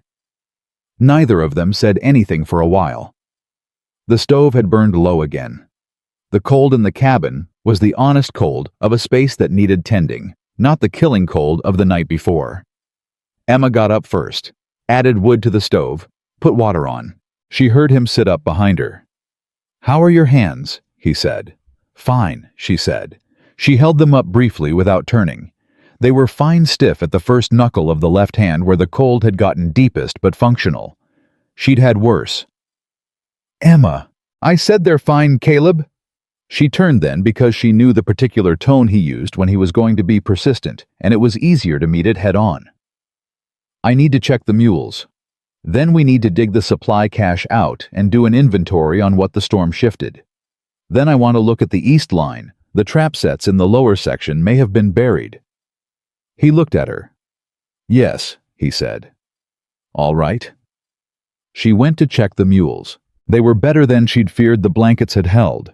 The windbreak had done its job, and the black mule, who had been considering grievances the entire storm, expressed her feelings about the past 3 days by attempting to remove Emma's coat sleeve with her teeth. Emma held her ground, spoke to the animal in the flat, certain tone she used when she needed compliance without negotiation, and the mule subsided with the dignified expression of someone who had made their point. "All right," Emma said, pressing her forehead briefly against the animal's jaw. "I heard you." The mule exhaled, steam in the cold air, close enough to forgiveness. Caleb appeared at the corral fence. He'd brought feed, had seen what she was doing, and gone ahead with the next step, which was the thing about working with him that she kept noticing and kept trying not to notice. He didn't wait to be told what came next. He just knew. They worked through the morning in the particular harmony of two people who had stopped needing to coordinate verbally because the work itself had become the language. She moved left, he moved right. She started a task, he finished the adjacent one. It shouldn't have been as seamless as it was after 19 days, but it was, and she knew why, and she was still deciding what to do with knowing why. The first real trouble of the day arrived at mid-morning. She was working the east line alone. Caleb had gone north to assess storm damage on the upper sets, and she was moving through the deeper snow, carefully reading the signs, the way years of animal work had taught her to read signs. What had moved through here? What had avoided it? What the pattern of disturbance in the snow said about what the past 3 days had done to this section of the line. She found the first 2 traps buried and unsprung. Good. She marked them, cleared, and moved on. The third set was wrong, not buried, sprung, but not by an animal. She crouched over it and looked at the mechanism and the ground around it with the careful attention she gave to problems she needed to understand before she acted on them. The trap had been sprung by hand. She could read the pressure pattern in the snow around the trigger. The wrong angle for any animal that would naturally trip this set, the boot print partially filled by drifted snow but still visible to someone who knew what to look for. Someone had been on this line. During the storm, not before. The print was under 6 inches of drift, but above the older snow it had been made after the storm started while visibility was low and any sensible person was indoors. which meant whoever had made it had come up here in the blizzard deliberately. Not scouting, not lost, working. Someone who knew what they were doing and didn't want to be seen doing it. She stood up, looked around at the tree line with the calm, direct attention of a woman who had been underestimated her entire life and had learned to use that underestimation as information. Nobody there now. She marked the location in her memory, not just the trap set, but the angle of approach, the likely path of entry, the direction the boot print faced, and kept moving down the line. She found 2 more sprung sets before she turned back.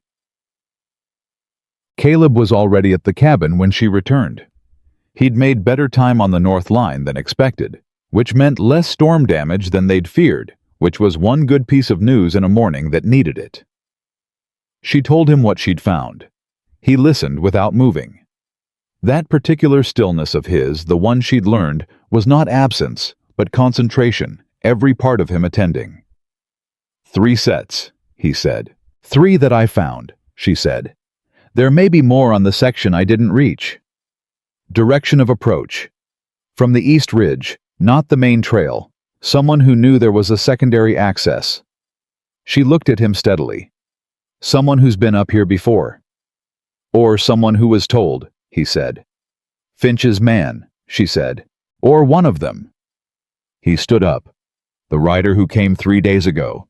He was young, but he wasn't stupid. He would have looked at the terrain while he was up here. Noted the access points. He was only here for 20 minutes. 20 minutes is enough if you're paying attention. Caleb moved to the door.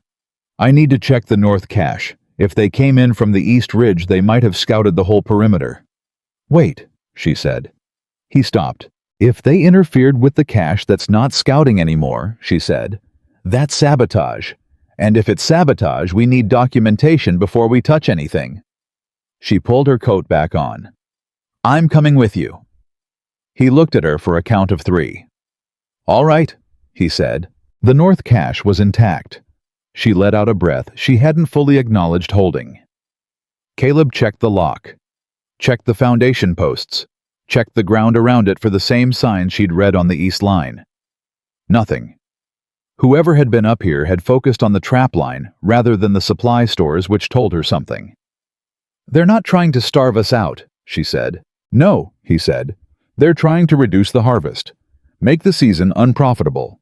If we can't show commercial production, the continuous occupation argument weakens.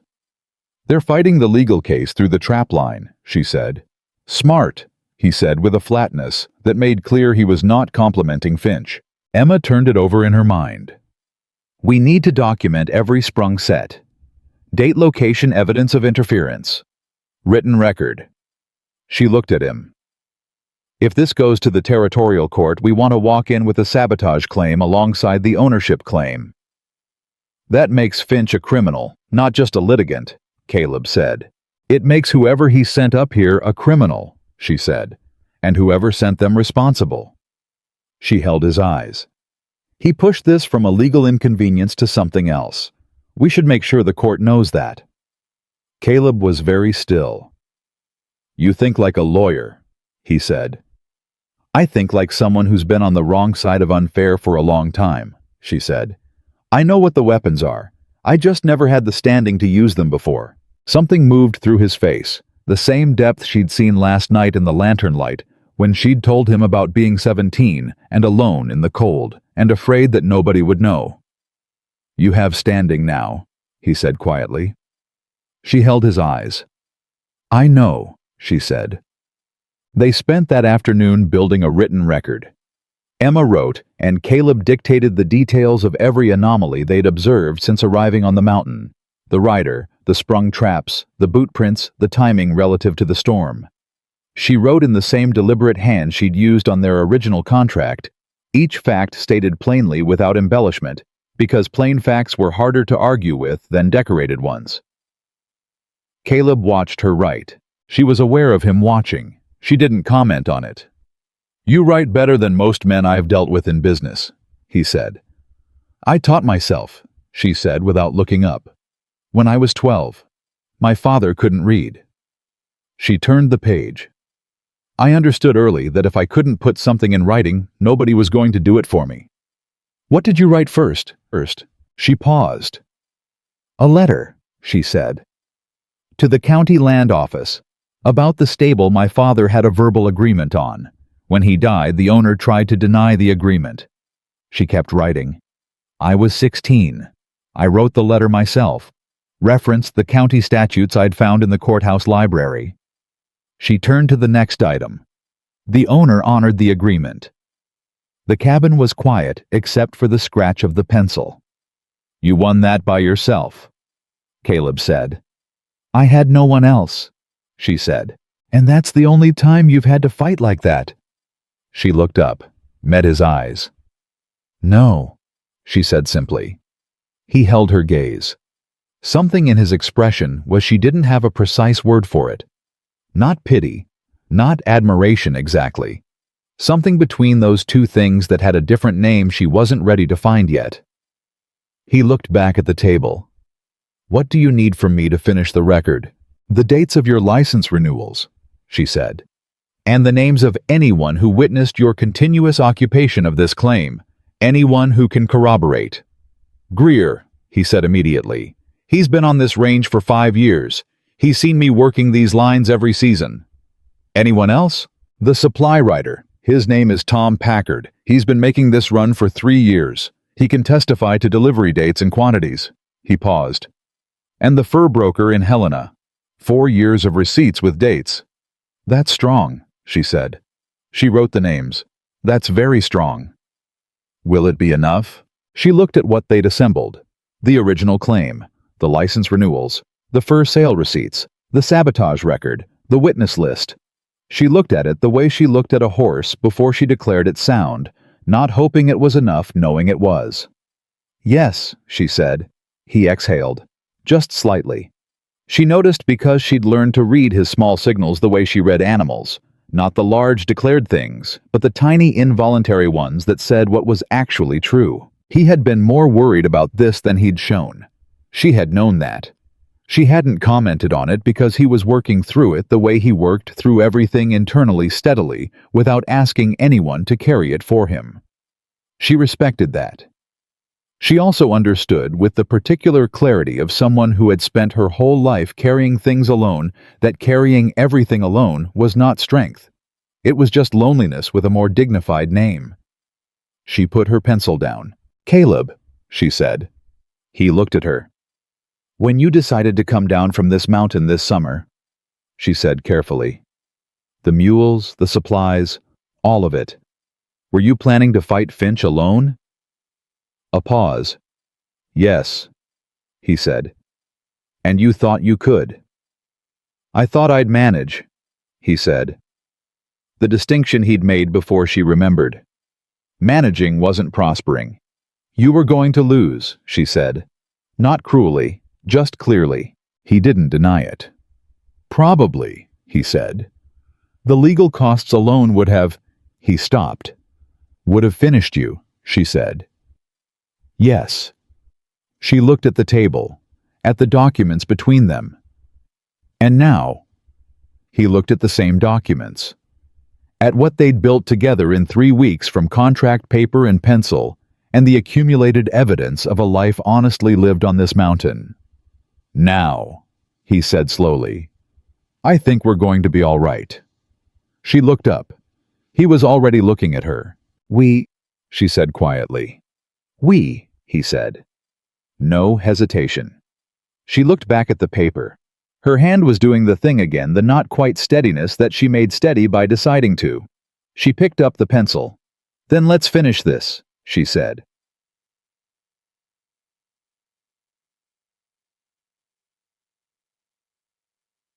The twist came on day 23. Greer arrived at midday with his saddlebag and his careful face, and the look of a man who was carrying something he wished he wasn't. He had made it to Missoula. He had found the buyer.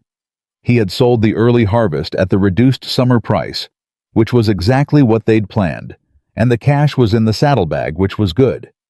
And then he said, There's something else. Emma and Caleb both went still. The buyer in Missoula, Greer said. He knows the fur market, knows who's moving what and from where. He set his cup down. He told me that Finch has already pre-sold Morgan's fall harvest.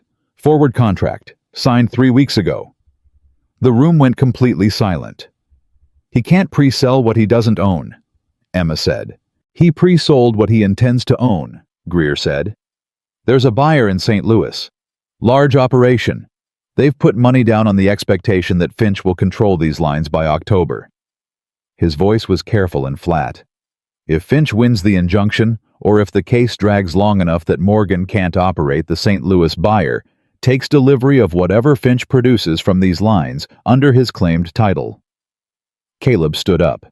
He walked to the window and stood with his back to the room. Emma looked at Greer. He wasn't trying to buy Caleb out, she said. He was never going to offer enough to buy him out. He's been planning to force him out. The injunction was always phase 2. What was phase 1? Greer asked. Emma thought about it. Felt the shape of it click into place the way the pieces always clicked when you stopped reacting and started thinking. The writer who came up with the meeting request, she said. It wasn't a proposal. It was a timeline check. He wanted to know how much Caleb knew and how worried he was. She looked at Greer. If Caleb had come down for the meeting, Finch would have known he was nervous. He would have accelerated. But Caleb didn't come down, Greer said. Because Emma sent the writer back, Caleb said from the window. He turned. His face was the particular controlled stillness of a man who was furious and not performing it. If you'd let me go down, you would have walked into a room where he had all the information and you had none, Emma said. And you would have reacted honestly, because that's who you are. And he would have used that. She held his eyes. I didn't know all of this 3 weeks ago, but I knew that meeting was a trap. He looked at her for a long moment. You knew, he said. I suspected, she corrected. There's a difference. Greer looked between them. So what do we do now? Emma picked up the written record they'd completed 2 days ago. Set it in front of Greer. You're going to Helena, she said. Not just to respond to the injunction. You're going to file a counterclaim. Interference with lawful commercial operation. Documented sabotage of trap sets. And, she looked at Caleb. We need to know if pre-selling an asset you don't legally own constitutes fraud under territorial law. It does, Caleb said. Quiet. Certain. Emma looked at him. You know that. I know a man in Helena who does, he said. A lawyer. He handled Ruth's. He stopped, restarted. He handled some business for us before. He's good. He's honest. He looked at Greer. His name is William Cord. He's on Main Street in Helena. Tell him it's Morgan. He'll see you. Greer picked up the documents. This is going to cost. The money from the early harvest, Emma said. It covers legal costs and Cord's retainer. We calculated it. She looked at Caleb. He nodded. Greer stood, put on his coat. Looked at them both with the expression of a man who was glad he'd come up this mountain hurt and angry on a spooked horse 3 weeks ago. I'll ride tonight, he said.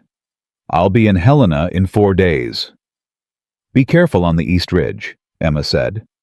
Come down the main trail. He looked at her. Someone watching. Someone was, she said. Act like they still are. He nodded. Left. The cabin went quiet. Emma stood at the table with the remaining copies of their documents and listened to Greer's mule moving away from camp, the hoofbeats fading toward the trail, and then the mountain going back to its own business. She felt Caleb before she heard him move. The slight change in the air that meant he was close. Emma, he said. She turned. He was standing 3 feet from her.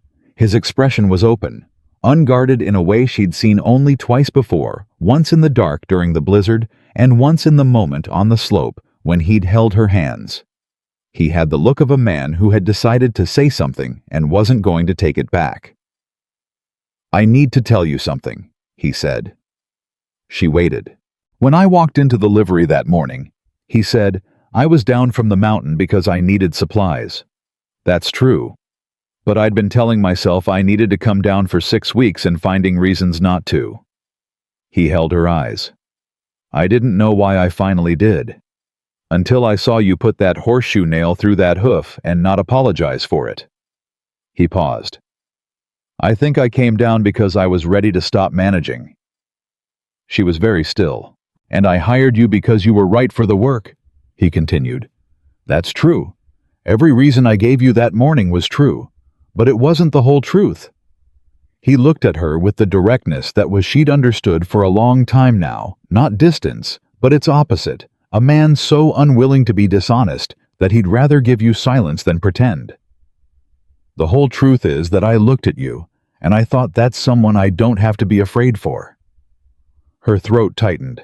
Why would you be afraid for someone you just met? She said. Her voice was steady. She was making it steady. I was afraid for Ruth every day, he said. From the first day I loved her to the last day I had her. I was always calculating what I'd lose. His jaw tightened briefly. And I still lost her. And all that calculating was just fear I dressed up as love. He looked at her. When I saw you, I didn't feel that. I felt something else. What? She asked. Safe, he said simply. She felt the word land in her chest, like something physical. Caleb, she said. I'm not asking you for anything, he said quickly, cleanly. I know what the contract says. I know what the season is. This isn't a renegotiation. His voice was low. I just needed you to know that what's happened up here, what you've built with me, it's not nothing. It's not a transaction that's going to end in October and leave us both exactly where we started. Emma looked at him. She thought about 16 years old and a letter to the county land office. About 6 years in a town that had decided her worth before she could argue it. About the morning she'd driven that nail through the horseshoe so hard the mule flinched not from anger but from grief, from the accumulated weight of being unseen. She thought about his hands around hers in the dark, about the way he'd said, I would have come looking, about the cabin he'd built for 2 people, even after the one person he'd built it for was gone. I know it's not nothing, she said. Her voice was not steady this time. She let it be unsteady. I've known for a while. He looked at her. Then why? He started. Because I don't know what I'm worth yet, she said. Not here, not really. I know what I can do.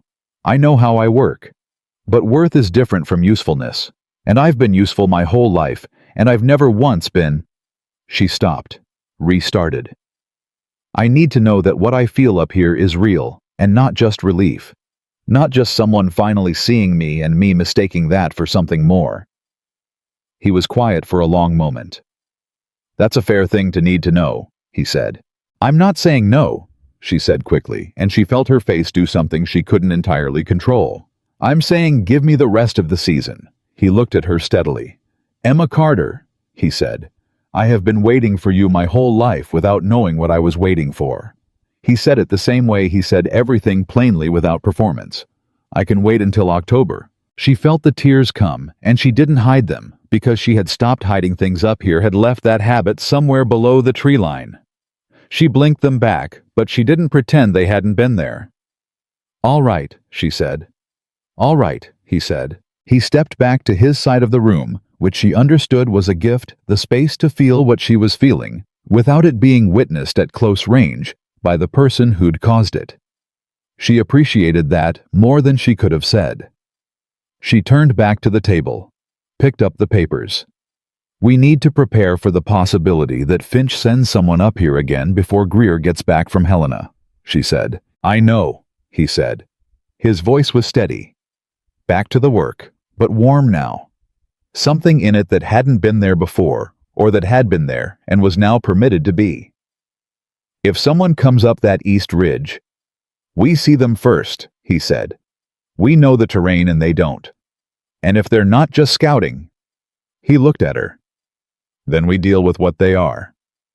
He moved to the shelf and checked the rifle, but together. She looked at the rifle, then at him. Together, she agreed. Outside, the mountain settled back into its summer self after the wrong season storm, the snow already beginning to retreat under the July sun that had returned hard and clear and unambiguous. The trap lines needed checking.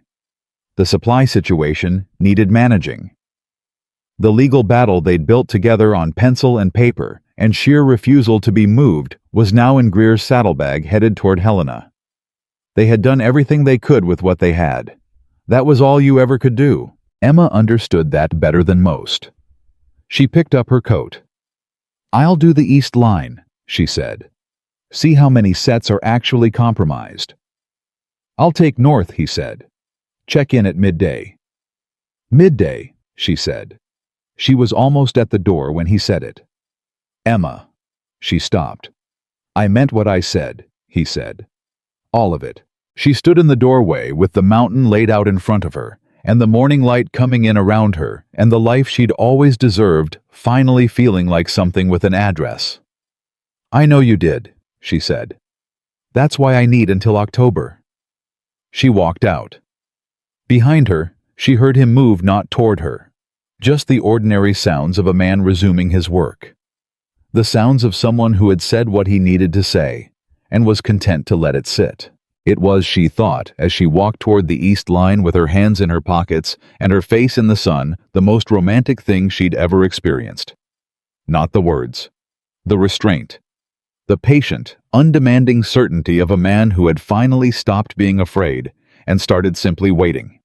For her. Greer came back on the 9th day. Emma heard his mule on the trail before Caleb did. She always heard the animals first, that particular attunement that years of work had built into her, the way weather built itself into mountain rock.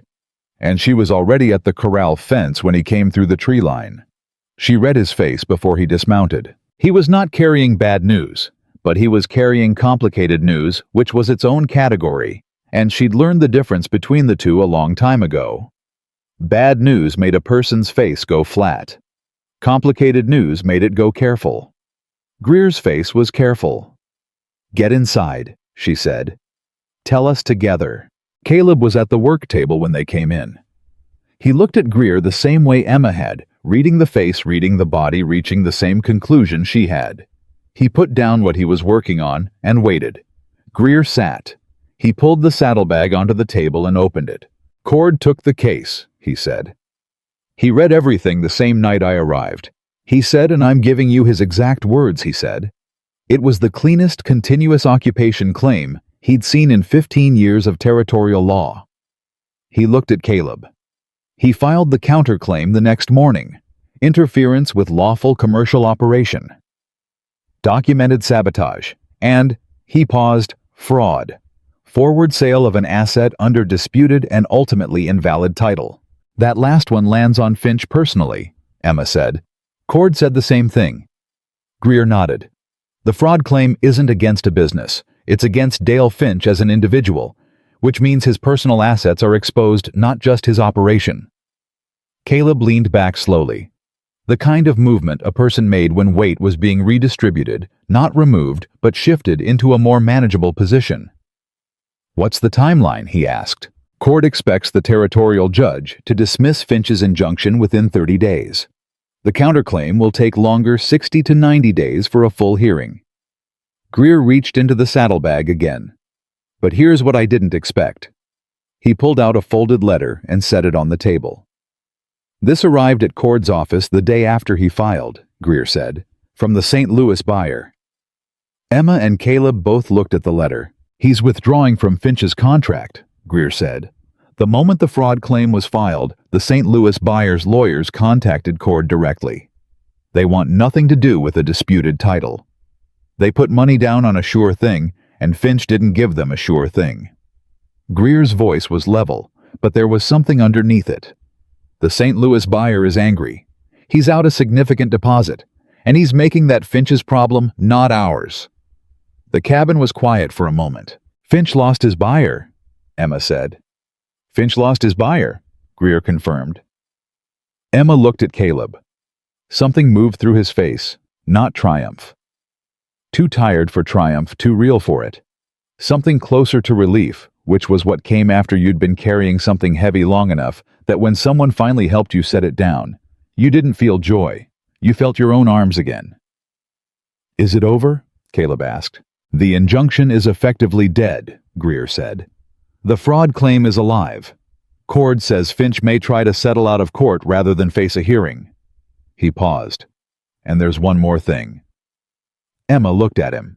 Cord spoke to Judge Alderman in Helena, the one who handles territorial claim disputes. Greer folded his hands on the table. Alderman wants the record you built, the full written record. He's already heard of the sabotage Cord told him, and he wants to see the documentation. He looked at Emma specifically. Cord said whoever wrote that record did it like someone who'd studied law. I studied survival, Emma said. It's the same discipline. Greer almost smiled. Cord said to tell you, and again his exact words, that if you ever want to read law formally, he'd sponsor your application himself. The silence that followed was a different kind of silence from any they'd had in the cabin before. Not the silence of tension or exhaustion or the mountain pressing in. The silence of something opening. Emma looked at the table. She felt Caleb looking at her. She didn't look back at him yet. She wasn't ready for what she'd see in his face because she knew what it would be, and she wasn't sure she could hold herself together through it cleanly. Tell Cord we're grateful, she said, and we'll be in touch about the fraud hearing. Greer stayed the night. They fed him well. Emma had brought down 2 grouse that morning, the first time she'd hunted on the mountain, an impulse she hadn't examined too carefully. And the 3 of them sat around the stove after supper and talked about nothing particularly important, which was its own kind of recovery after weeks of everything being important. Greer left at first light. Emma stood at the corral fence and watched him go. Caleb came and stood beside her, not close enough to touch, just beside her. Present. Cord's offer, he said. Don't, she said. I'm not pushing, he said. I just want to say it's real, if that's something you want. She looked at the trail where Greer had gone. I've wanted to read law since I was 16, and I wrote that letter to the county land office, she said. I've wanted it the same way I've wanted things I understood I couldn't have. And now, he said. She was quiet. Now I don't know what I can't have anymore, she said. And that's... She stopped. That's a harder thing to manage than certainty was. He was quiet for a moment beside her. Good hard or bad hard? He asked. She looked at him sideways. Good, she said. He nodded, looked at the mountain. We've got the north line to run today. I know, she said. And the black mule needs her rear hooves looked at. I know that too. All right then, he said. He pushed off from the fence. Ready when you are. She watched him walk toward the cabin and felt the particular ache of someone standing at the edge of something they'd always believed was for other people. She pushed off the fence and followed him. The second twist came on the 31st day, and it came from the direction Emma least expected. It came from Red Bluff. The supply rider Tom Packard, the man Caleb had named as a witness, 3 years of consistent delivery runs, arrived 4 days ahead of schedule, with a look on his face that Emma had learned to read on working men, the look of someone who had information they'd been thinking about the entire ride up. He carried the regular supplies. He also carried a letter, not from Cord, not from Greer, from Judge Caldwell. Caleb opened it at the table, while Emma stood beside him close enough to read over his shoulder, which she did without asking, because they'd long since passed the threshold where permission was needed for ordinary proximity. She read it twice. Then she looked up. Finch tried to have the contract voided, she said. He filed a challenge, Caleb said. His voice was very controlled. He's claiming the contract was signed under duress, that I pressured you. The cabin went very quiet. Tom Packard, who had the good sense to understand he was standing in a room where something serious was happening, set down the supply crate and stepped back toward the door without being asked. Emma read the letter again. Caldwell's handwriting was precise and legal and entirely clear. Finch had filed a challenge to the notarized partnership contract in the county court. His claim that Emma Carter, a woman of limited means and social standing, had been coerced by Caleb Morgan into signing an agreement that benefited Morgan disproportionately. That the contract was therefore invalid. That Emma had no legal standing as a partner in the operation. It was Emma understood with a cold clarity that settled into her the way real anger settled, not hot, not loud, but deep and permanent, the most sophisticated thing Finch had done. Because it was designed to look like protection. Like a man standing up for a woman who'd been taken advantage of. When what it actually was a man trying to erase her. "He's using me to get to you," she said. Her voice was even. She was very, very calm. "Yes," Caleb said. The same controlled evenness. "If the contract is voided, I have no standing. The notarized record becomes irrelevant. The counterclaim loses its second signature." She set the letter down. "And I go back to being nobody he has to account for." "Yes," Caleb said again. She looked at him. "He watched you walk through that crowd in the livery. He knows you'll fight for the claim. He's not sure you'll fight the same way if it looks like fighting means using me." Caleb's jaw tightened. He miscalculated. "Badly," Emma said. She turned to Tom Packard. "Tom, I need you to answer something honestly." He straightened. "Yes, ma'am." "In 3 years of supply runs to this camp before I came up here, have you ever known Caleb Morgan to pressure, mislead, or misrepresent anything to anyone in his dealings?" Packard didn't hesitate. "No, ma'am. Mr. Morgan's word is it's the standard I measure other men against if I'm honest. And since I've been here, have you seen any indication that I'm here against my will, that I've been coerced, that I'm anything other than exactly what the contract says?" Packard looked at her steadily. "I see a woman who runs this operation like she built it herself," he said. "And I see a man who, begging your pardon, Mr. Morgan, follows her lead on the animal work more than she follows his." Emma looked at Caleb. He looked at Packard. "You'll say that in writing." "I'll say it to a judge," Packard said, standing up. Emma turned back to the table, picked up the letter. "We need to get this to Cord today," she said, "before Finch's challenge gets a hearing date." "Packard can carry it back down," Caleb said. "I know." She was already writing. "I'm drafting our response." She looked up briefly. "You're going to dictate. I need your voice in this, not just your signature. Cord needs to hear how you speak about this situation." "All right," Caleb said. He sat down across from her. She put the pencil to the paper. "Tell me," she said, "in your own words exactly how this partnership began and exactly what it has been." He looked at her, and he told it. All of it. The mules, the contract, the crowd in the livery, the judge's office, the mountain. What Emma had built, and what she had fought, and what she had figured out before he'd gotten there himself.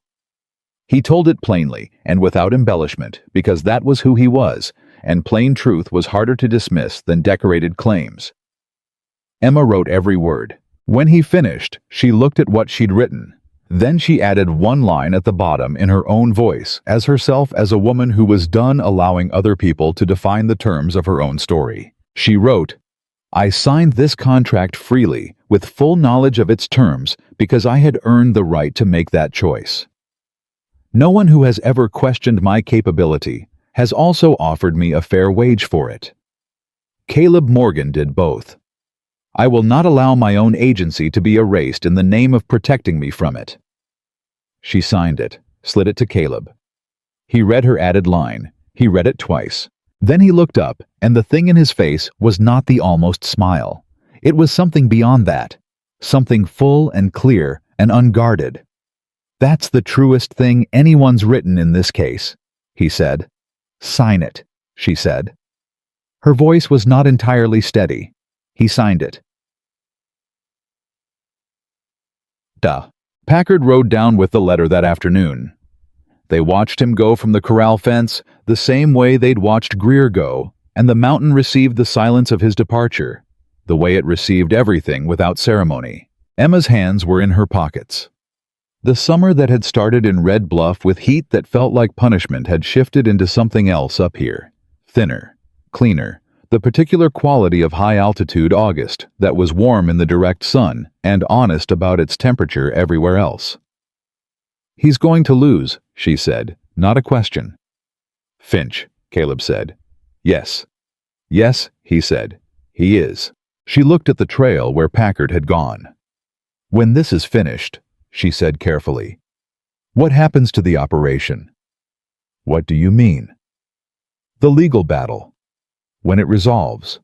When the injunction is dead and the fraud claim settles and the contract challenge fails. She kept her eyes on the trail. What does the operation look like then? He was quiet for a moment. That depends, he said. On what? On what you decide in October, he said. She turned and looked at him.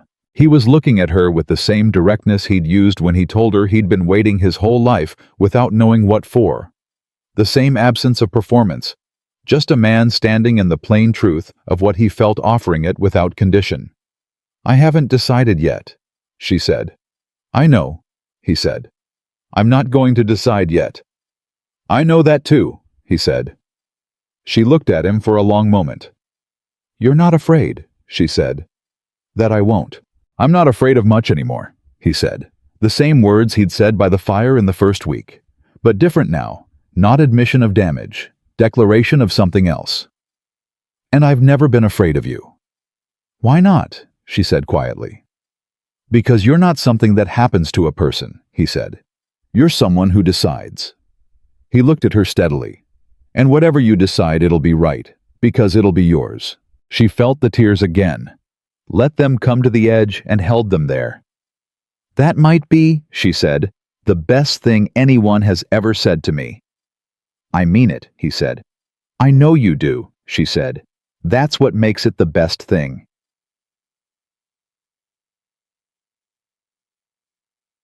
The hearing came to them rather than requiring them to go to it. That was Cord's doing a procedural maneuver Emma hadn't anticipated but recognized immediately as elegant. Cord had argued to Judge Alderman that requiring the operating partners to abandon their documented continuous occupation in order to attend a hearing was itself prejudicial to their claim. Alderman had agreed. He sent a circuit representative up to Red Bluff with authority to take depositions and review evidence in person. The representative, a lean, precise man named Foster, who rode a good horse and said exactly as much as necessary, and no more, which Emma respected, arrived in Red Bluff on a Wednesday. Caleb and Emma came down from the mountain for the first time in 38 days. Red Bluff received them. That was the only way Emma could describe it. The town that had spent 6 years deciding her value looked at her when she rode in beside Caleb Morgan, not behind him, beside him, because that was what they were, and something shifted in the collective expression of the place. She could feel it the way you felt a current change in a river. Not dramatic, not an apology, just a recalibration, an adjustment of a calculation that had been made with wrong numbers for a long time. Aldous Pratt was standing outside his bank when they rode past. He looked at Emma. She looked back at him. She did not nod. She did not acknowledge him in any way that could be read as supplication or forgiveness. She simply looked the way you looked at something you had moved past. He was the one who looked away. The deposition happened in Judge Caldwell's office, which was appropriate since he'd witnessed the contract that Finch was trying to void. Foster sat at the table with his papers. Caleb and Emma sat across from him. Their lawyer Cord had come from Helena himself, which told Emma something about how seriously he took this case, sat beside them. Finch was there. He'd brought a lawyer from Missoula, a heavy man who kept his coat on despite the heat, and who looked at Emma when she entered the room with the particular expression of a man recalculating a problem he'd thought was simpler. Foster asked his questions methodically. Caleb answered them the same way he answered everything, directly without embellishment. Emma answered hers with the precision of someone who had spent 38 days on a mountain building the record that was now being read back to her in a wood-paneled office. Then Finch's lawyer made his argument. He was good. Emma would give him that. He built the coercion case, carefully constructing an image of a vulnerable woman with limited options who had been offered a contract she wasn't equipped to evaluate. He used words like dependent and isolated and unsophisticated, and each one landed in the room like a stone into water, the ripple spreading outward. Emma waited. When he finished, Foster looked at her. "Miss Carter," he said, "would you like to respond?" Yes, she said. She didn't look at notes. She didn't look at Cord. She looked at Foster directly, because he was the one whose understanding mattered in this room. I wrote the original contract, she said. Mr. Morgan signed the version I drafted. I set the terms, I named the witnesses, and I selected the venue for notarization. I have been managing the animal operation on this claim at altitude in adverse weather for 38 days. I identified the legal vulnerability in Mr. Finch's injunction before our lawyer did. I built the evidentiary record that Mr. Cord is currently holding in that folder. She paused. I am many things. Unsophisticated is not among them. And any claim that I required protection from a contract I wrote myself is not concern for my welfare. It is an attempt to remove me from a situation where my presence is inconvenient to someone else's plans. The room was very quiet. Finch's lawyer wrote something on his paper. Foster looked at him. Counselor, your response. The response was thin. Emma heard it and knew it was thin and could see from the way Cord's posture changed a slight relaxation barely visible that he knew it too. Foster closed his file. He looked at both parties. He looked at the documents. He looked at the room with the expression of a man who had seen enough of these situations to know what he was looking at and was not going to pretend otherwise. I'll have my recommendation to Judge Alderman within the week, he said.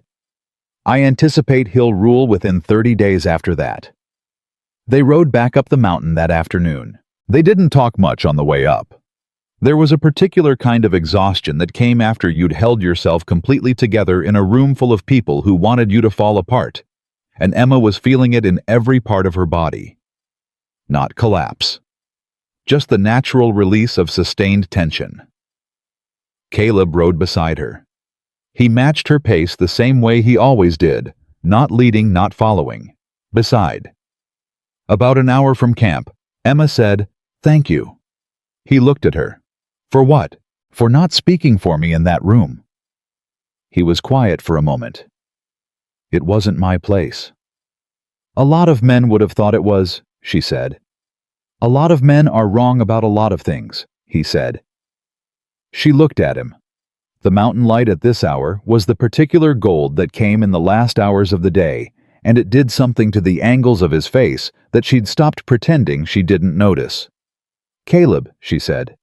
Yeah. I've made my decision, she said. He went still. Not pulling up his horse, they kept moving, but still inside his body, in the way he went still, when something mattered. October's not here yet, he said carefully. I know, she said. I'm not waiting for October. He looked at her. I came up this mountain for money, she said. For escape. For a foothold in a life that kept sliding out from under me. She kept her eyes on the trail ahead. I'm staying because none of those things are the reason anymore. Silence. The horses moving. The mountain in the gold light holding everything in its impersonal, faithful way. Why are you staying? He said. Quiet. Not pushing. Just wanting to hear it. She looked at him. Because you built something up here that's meant to last, she said. And I'm tired of things that don't. He held her eyes. The almost smile came. And then for the first time in the 38 days she'd known him, it didn't stop at almost.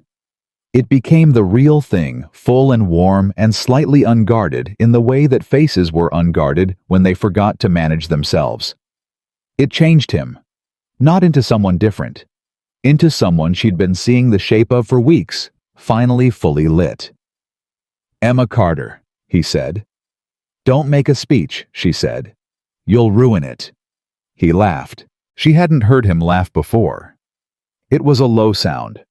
Genuine surprised out of him, the way real laughter always was, not performed, not social, just a man caught off guard by joy. She felt it in her chest, like a bell struck once clean and resonant, the sound filling the space and then settling. All right, he said. No speech. They rode. The ruling came 26 days later. Cord sent it up with Packard, and Emma read it at the table, while Caleb stood at the stove, and the black mule could be heard expressing her opinions about something in the corral outside. Judge Alderman had dismissed Finch's injunction. He had upheld the Morgan-Carter partnership contract as fully valid, freely entered, and legally binding. He had found sufficient evidence to advance the fraud claim to a full hearing, and had issued a preliminary finding that Finch's forward sale of assets under disputed title constituted bad faith dealing under territorial commercial law, and at the bottom of the ruling in language that Foster had clearly written carefully. The court notes that the evidentiary record in this matter was compiled with exceptional thoroughness, and reflects credit on the parties who assembled it. The court further notes that the partnership model demonstrated in this operation documented witnessed legally sound represents the standard by which territorial claims management should properly be conducted. Emma set the paper down. She was quiet for a moment. "Well," she said. Caleb looked at her. "It's over," she said. "The injunction's over," he said. "The fraud hearing's still coming." "Finch will settle," she said. "Before the hearing. His lawyer knows what Cord has. He'll settle." "You're sure?" "He forward sold assets he didn't own to a buyer who's already turned against him. His business reputation is gone regardless of the hearing outcome. Settling limits his personal financial exposure." She looked at the ruling. "He'll settle. Cord should push for a public admission." "You think Cord will get that?" "I think Cord is very good," she said. "And I think I'm going to write him a letter this week, outlining the argument for it." Caleb looked at her. "Cord's going to want to hire you," he said. "He already offered," she said. "Greer told me. Sponsored application to read law." And she looked at the ruling. At her name beside Caleb's in the court's language, the Morgan-Carter partnership. Not Miss Carter, not the woman Morgan brought up from Red Bluff. The partnership. Two names, equal weight, equal standing. "And I'm thinking," she said.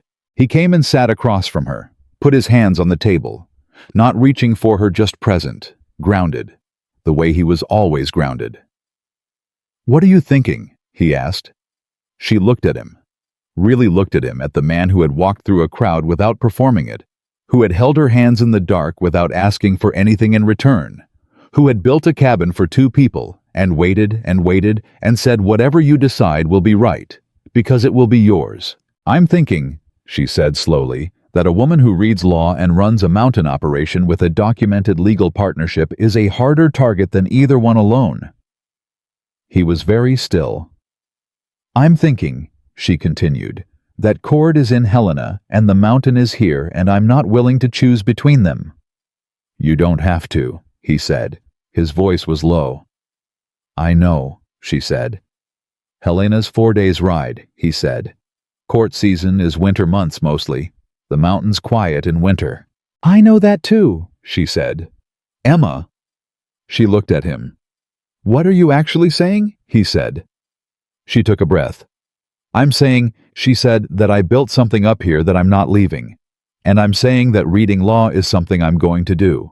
And I'm saying—" She stopped, steadied herself. "I'm saying that the man who told me he'd been waiting his whole life without knowing what for, I'd like him to stop waiting." Caleb looked at her across the table. The mountain outside was going about its September business. The aspens turning the air, sharpening the animals, beginning the slow preparation for what was coming. The season was ending. Another was beginning. The mountain made no distinction between them. It simply continued as it always had, holding what was built on it with the same faithful indifference it had always offered. Caleb reached across the table and put his hand over hers. She turned her hand over and held it. "I'm not a man who has much to offer in the ordinary way," he said. "I know," she said. "I don't want the ordinary way." "I have a mountain," he said, "and a cabin that was built to last, and a legal claim that's about to be the cleanest title in the Bitterroots." He looked at her hand in his. "And whatever I have, it's yours. Equal, same as the contract." "Better than the contract," she said. "Better than the contract," he agreed. She looked at their hands on the table, at the scar on her left palm from the wire fence she'd held at 14, Had his hands that had built this cabin run these lines and held hers in the dark without asking for anything. "There's one condition," she said. He looked up. "We write it down," she said. "Properly, witnessed, notarized." He stared at her for exactly 1 second. Then he laughed again, that same low, genuine, bell-struck sound that she'd been carrying in her chest since the first time she heard it on the trail. "Yes, ma'am," he said. She looked at him. At this man who had come down from a mountain because the quiet had gotten too quiet, who had walked through a crowd, not because he was brave, but because he was simply decided who had offered her a contract and kept it, and meant everything he'd said, and said only what he meant. Who had looked at her, not past her, not through her, not at the idea of her, but at her exactly as she was, and called it enough. Called it more than enough. Called it the thing he'd been waiting for. Emma Carter had driven a nail through a horseshoe on a July morning, and not apologized because she had stopped apologizing for the force of what she was. She had signed her name on a contract she wrote herself. She had gone up a mountain that wasn't hers, and made herself essential to it. She had fought a legal battle with a pencil and a clear mind, and the accumulated evidence of a life honestly lived. She had stood in a room full of men who wanted to define her, and refused plainly, and without performance to be defined. She had done all of that before she understood what she was building toward. She understood now. The hand in hers was warm and certain and not going anywhere. Neither was she. Emma Carter had come to this mountain with a contract and a reputation that a small town had decided for her, and she was leaving that version of herself somewhere below the tree line where it belonged, because the woman sitting at this table had a different name. Now, not a lesser name, not a borrowed one, but a chosen one, added to her own equal weight, equal standing. The Morgan Carter Partnership. Documented, witnessed, built to last, just like the cabin, just like everything worth keeping on this mountain, just like her.